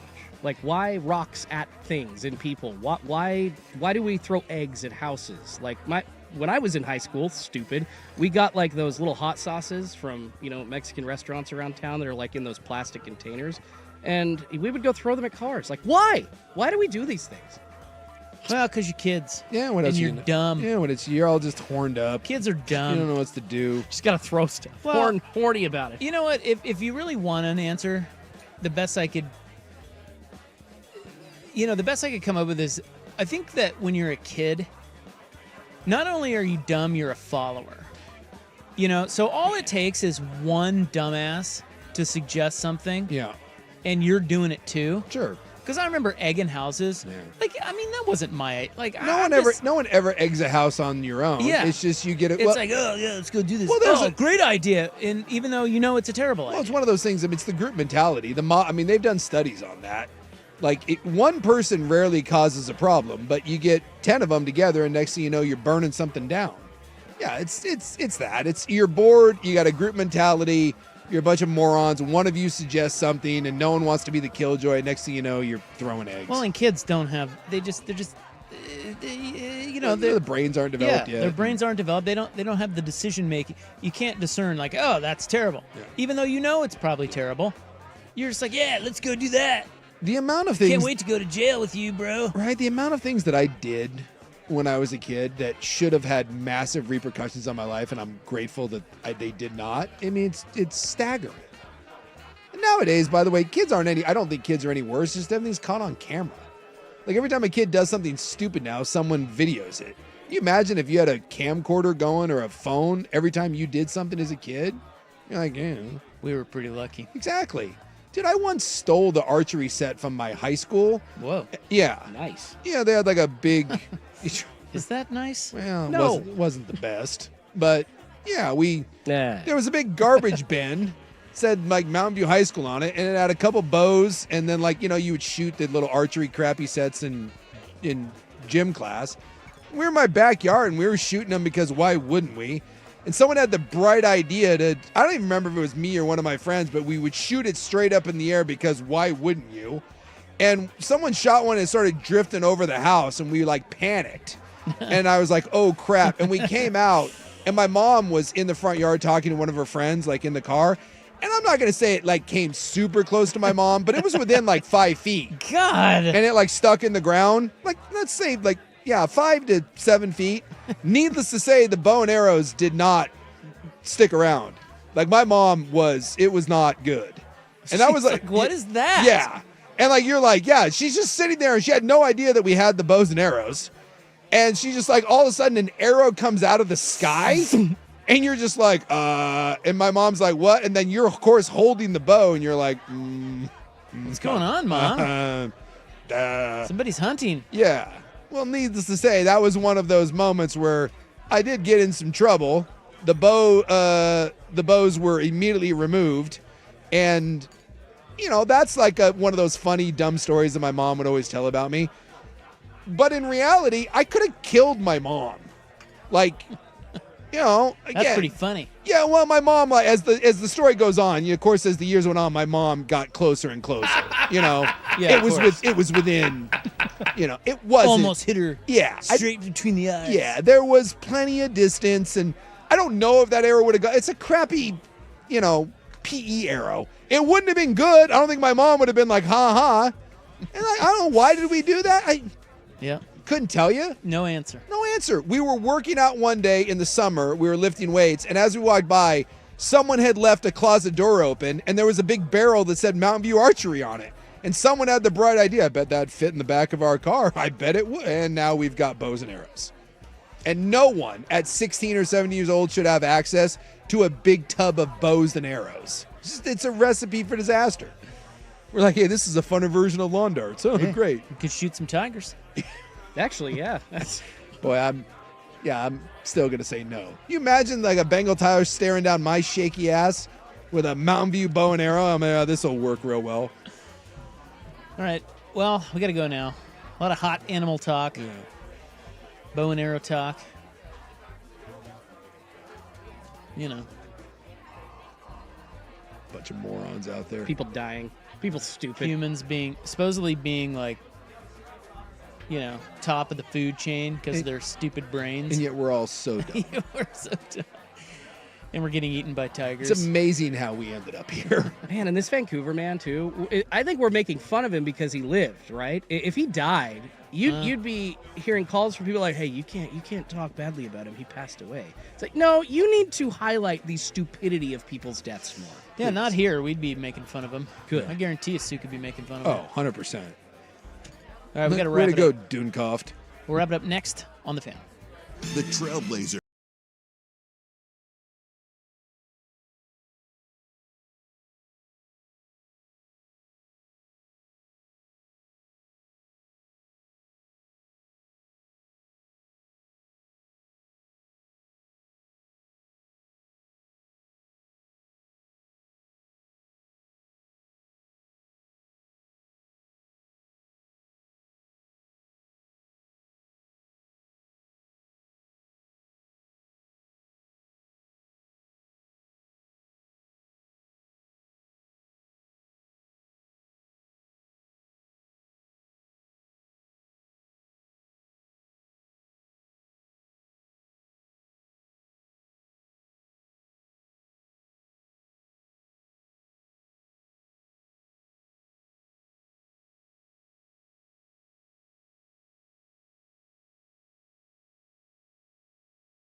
Yeah, we sure do.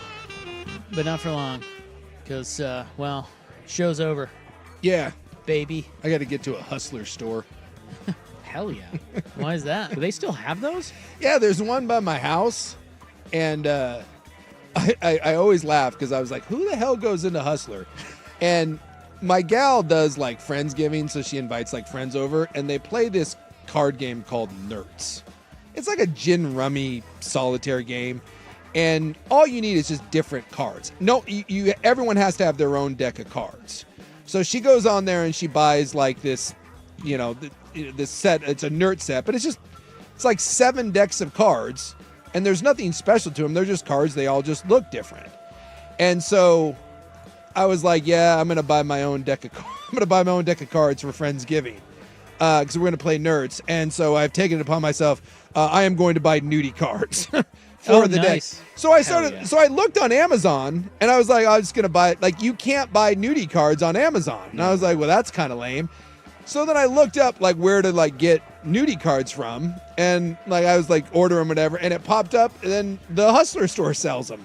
So my gal went out of town today.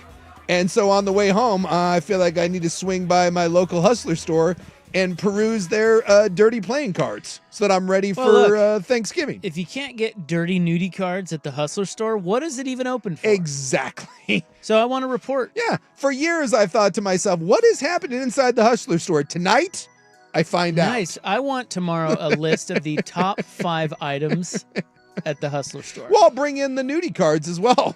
Please do. Would you like a deck?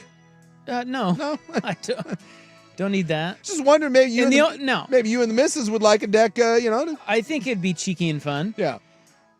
The only reason I don't want a deck of nudie cards is we have cards everywhere at our house, but not these cards. We have decks of cards literally. I do not want another deck of cards. I don't care if there are T's on them. Also, the BTJ's company Christmas party is coming up, and they do white elephant gifts, so I think 2 with 1 stone, right? Yeah. You can get a lot of stuff there. I would think so. Let's go. Yeah. So I decided that the first day out of town, what to do? Hustler. We will be back tomorrow, okay? Everybody have a great night. 3 to 7 on the Fan. Good night. Red ships of Spain. Red ships of